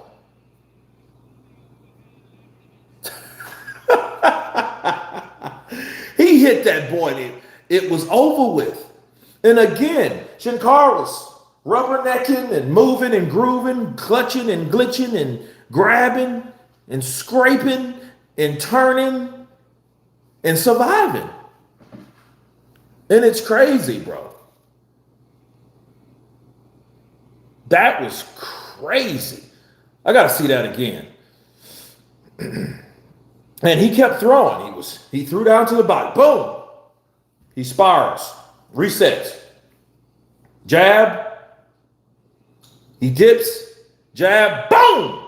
Catches him. And he caught him right here. Over with. Folded this dude up like a lawn chair. Is he still on the ground? Wait, I think he's still on the ground. Wait. Dude, crazy. Crazy.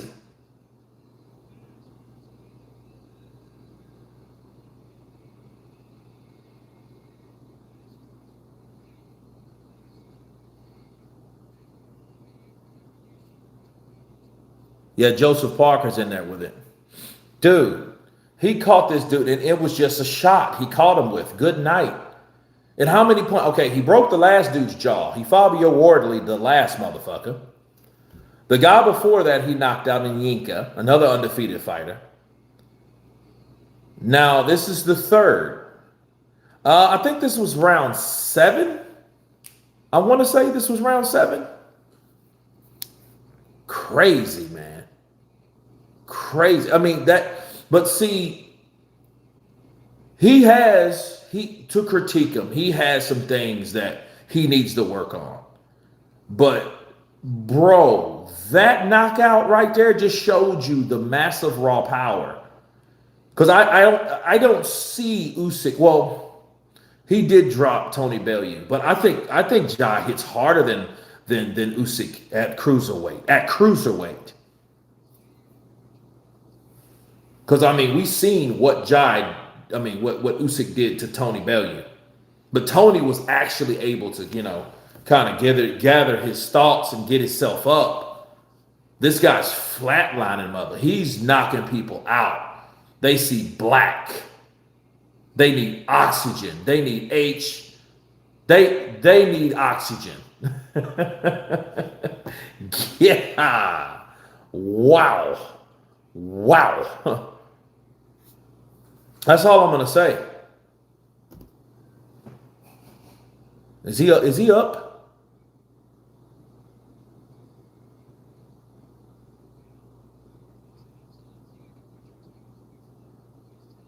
Bro.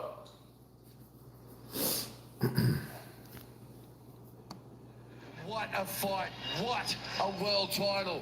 What? Well, he's up. He's up. Result. A devastating. I mean, you get hit like that, it's over with.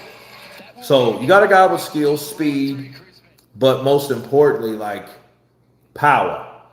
I would like more combinations from him. You see AJ up there training with Usyk. You know who I want to see train with Usyk? Opetaia. Opetaia unfortunately lost his trainer. That might have been affecting him to a degree. But listen, if Jai could train with Usyk, bro, another southpaw, bro, he would be a monster at heavyweight. Bellew eventually got up, but his mind wasn't there. Yeah, kissing Usyk like a new girlfriend. The guy wasn't there in the moment. Yeah, he wasn't. He wasn't there. And I know he was hurt because I know he kind of knew, but then he wasn't like cognitive of like, yo, you know what I mean? Like he wasn't at himself. You know, I do understand what you're saying, you know, like the things that he was doing. You know, he lost his trainer. No blessings to him. Yeah, he lost his. They did a whole dedicated memorial to his trainer, and he passed. It was also Justice Hooney's trainer as well. So those guys were in the same gym. You know, that's Jai Opetaia and his papa. You know what I mean? And it like, hey, when you lose your trainer, it's something different. Prayers for my mama. Salute to you. CJ Rich Boxing and BS. Counterpunch to you, brother. Appreciate the love, man. Appreciate the love. He folded that dude, man. He folded him up. It was done, and he knew he landed it. He knew he landed it. That shit was right on the boop. It was over. When he caught him, it was done. He was over with. Okay, he's up. He congratulates him. You know, hey, you know, took his first L. Third undefeated victim in a row that took his L. That got his L took. Their L's have been snatched. They've been beaten out of them. Still undefeated and still IBF and Ring Magazine Cruiserweight Champion of the World, Jai Opetaia!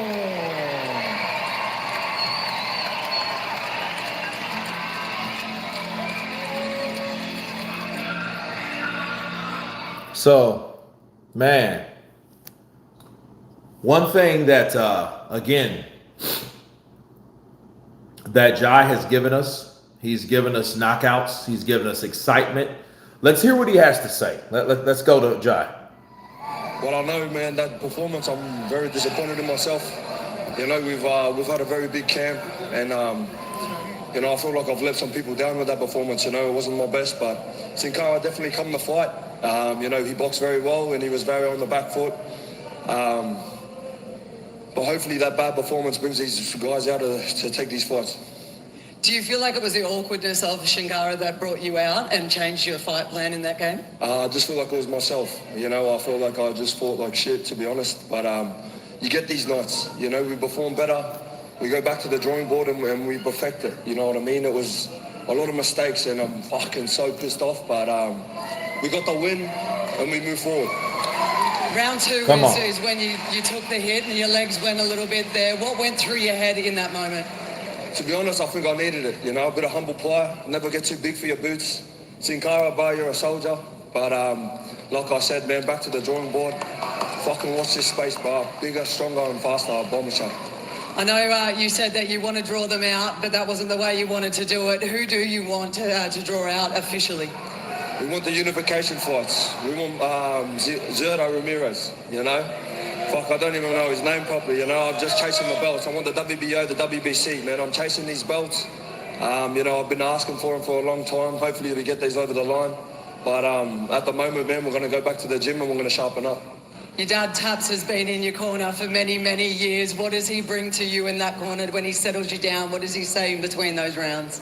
To be honest, it wasn't very positive. But, you know, that's what fathers are for, you know, they keep you honest. And then I'm just excited for the next one. You know, I feel like we've got a lot of room for improvement. We've had a very, very tough couple of months, you know, but we're coming back, man. I promise you I'm going to be better. All right, well, we look forward to seeing you back out here again, Jai. I just want to say thank you on behalf of all the fighters that have fought here tonight, the platform that you put out there. You've done exactly what you said. You created a stage for them to succeed and follow in your footsteps. Well done. Thank you very much. Thank you, everyone, for coming out here, man. It means the world to me. I really, really appreciate it. I love you guys. Thank you. Mick, to wrap up the night, I think it's well and truly exceeded expectations. Okay, so recap on what he was talking about while I got you guys here. I do believe everything he said. He knew it, like I was about to get to it. He fought like shit. There were some things that he needed to work on. He knew that. That's why you gotta side with somebody that's honest about themselves. Like he said, I didn't want to get too big for my britches. I know I fought like shit. I know it was things that I could have done. Yeah, my dad talked shit to me in the ring. It wasn't too positive. He was keeping it honest. He was keeping it real. You know what I mean? But maybe this particular performance can bring these other guys out. Maybe they may get to thinking, you know what? This motherfucker's swelling on both sides of his face. Cinkara didn't really look like he landed big shots. This guy may have thin skin, and if he has thin skin and he's hittable, you know, and he looks sloppy, I might want to take that fight. I might want to get in there and tangle ass with Opetaia, the IBF, the Ring Magazine, Lineal champion. I may want to. That might have helped Jai Opetaia having or giving a shitty performance. You know what I mean? Because, you know, a lot of times if you're just all this flawless and you see no kinks in the armor, you know what that is? That's just a hard day's work. And a lot of people don't want to have a hard day's work, even fighters. They want to see how easy these are. That's why they're taking fights that they know they have edges in, or they're taking fights that they know, oh, well, this guy, he's old enough. He's low-hanging fruit. Let me take him on. You know what I mean? Kendisini de tebrik ediyorum gerçekten. He come against the best and he gave it the best, and it's up to God. God willing, I'll be back again. If I fought against the best, I should be able to fight everyone else. So we love it. Well, congratulations. Thank you so much for coming here to Australia. We've appreciated watching the effort. All right, let's hit it back to Kiddo, who's up there. Yeah, thank you, Renee. Danny Green alongside me. You had the pleasure of being. But no, Jai Opetaia was real about himself, man. And look, anybody like that knows, like, look, I feel disappointed. I fought like shit tonight. I can do better than that. I can sharpen it up. Hey, I'm glad I got buckled. I'm glad I got caught, so I can do better. You know what I mean? That is someone that has good sportsmanship and humble. You remember humble? You remember the humble fighters? And you don't have to be a nice guy to be humble. You just got to be real within yourself. You just got to be 100. You know, so that's what Jai Opetaia is about. That's why I'm riding with Jai Opetaia, bro, because I like the way he thinks. And this fight might have helped. It was a hard, grueling fight. It wasn't an easy 1, 2, 3, let me land that punch. Because it's not about landing the punch all the time. I think that's what happened with Deontay Wilder. He landed that shot, and that shot became too familiar. And then when shit did get real, he couldn't handle the heat. You know what I mean? He couldn't handle the heat. So it is what it is. So, I mean, I like that. That's one thing that, you know, hey, I don't want to get criticized. Let me criticize myself. I can do that myself. Let me tell you about myself. Yeah, you guys didn't like the performance. Guess what? I didn't like it either. And let me tell you about myself, because it's me, after all, that was in there and made the mistakes that I made. You know, Cinkara could finish Jai. No, he couldn't. If he would have, he would have. But he didn't. What Devin Haney say? They say everything, but let's fight. If he took risk and went for it after he got rocked. I mean, he caught Jai, but Jai wasn't like, you know, on Queer Street. You know, so he's actually strong for an old man. Still can't let Lure Pet duck Zordo. No, I mean, Zordo's not dumb, though. He's not going to fight a guy like Jai Opetaia anyway. You know, and if he's trying to make his money, let him make his money. I mean, let him make his money. Let him make his money. Because, you know, all in all, Zordo, you know, big-ass Zordo, he may go to heavyweight. He walks around at 230 pounds. You know what I mean? So, Jai Opetaia showed us, you know, that he was overeager. He showed us a lot tonight. And, And I think he'll get better, and that's a good thing. You know, but hey, no excuses. It was no bullshit like that, right? It was no, because he could have easily said, hey, you know what? Like he did say, we had a rough couple months. You know, his trainer passed away, but he didn't bring that up at all. He just said, you know what? I fought like shit, and we need to get back to the drawing board. We need to do better. We need to sharpen into these tools that we have. We need to get her done.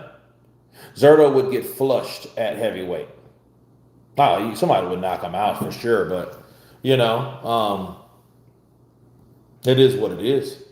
He exploited holes in the game of a big puncher and could put Jai away, but he didn't, because if he could put Jai away, he would have, but he couldn't. Jai put him away. You know, but no, man, I appreciate you guys for hanging out with me in the wee hours of what time is it now? It's 6:31 in the morning. We started at what? 2:55. So thank you guys for hanging out with me. Stay tuned. We got another live stream later on today. Shout out to everybody from New Zealand and Australia. You're right, man, but I think Cinkara showed that Jai is not unstoppable. No, I don't think he's unstoppable. I mean, when he got his jaw broken by Bradis, I knew that. I ain't going to tell you guys that. Nobody's unstoppable.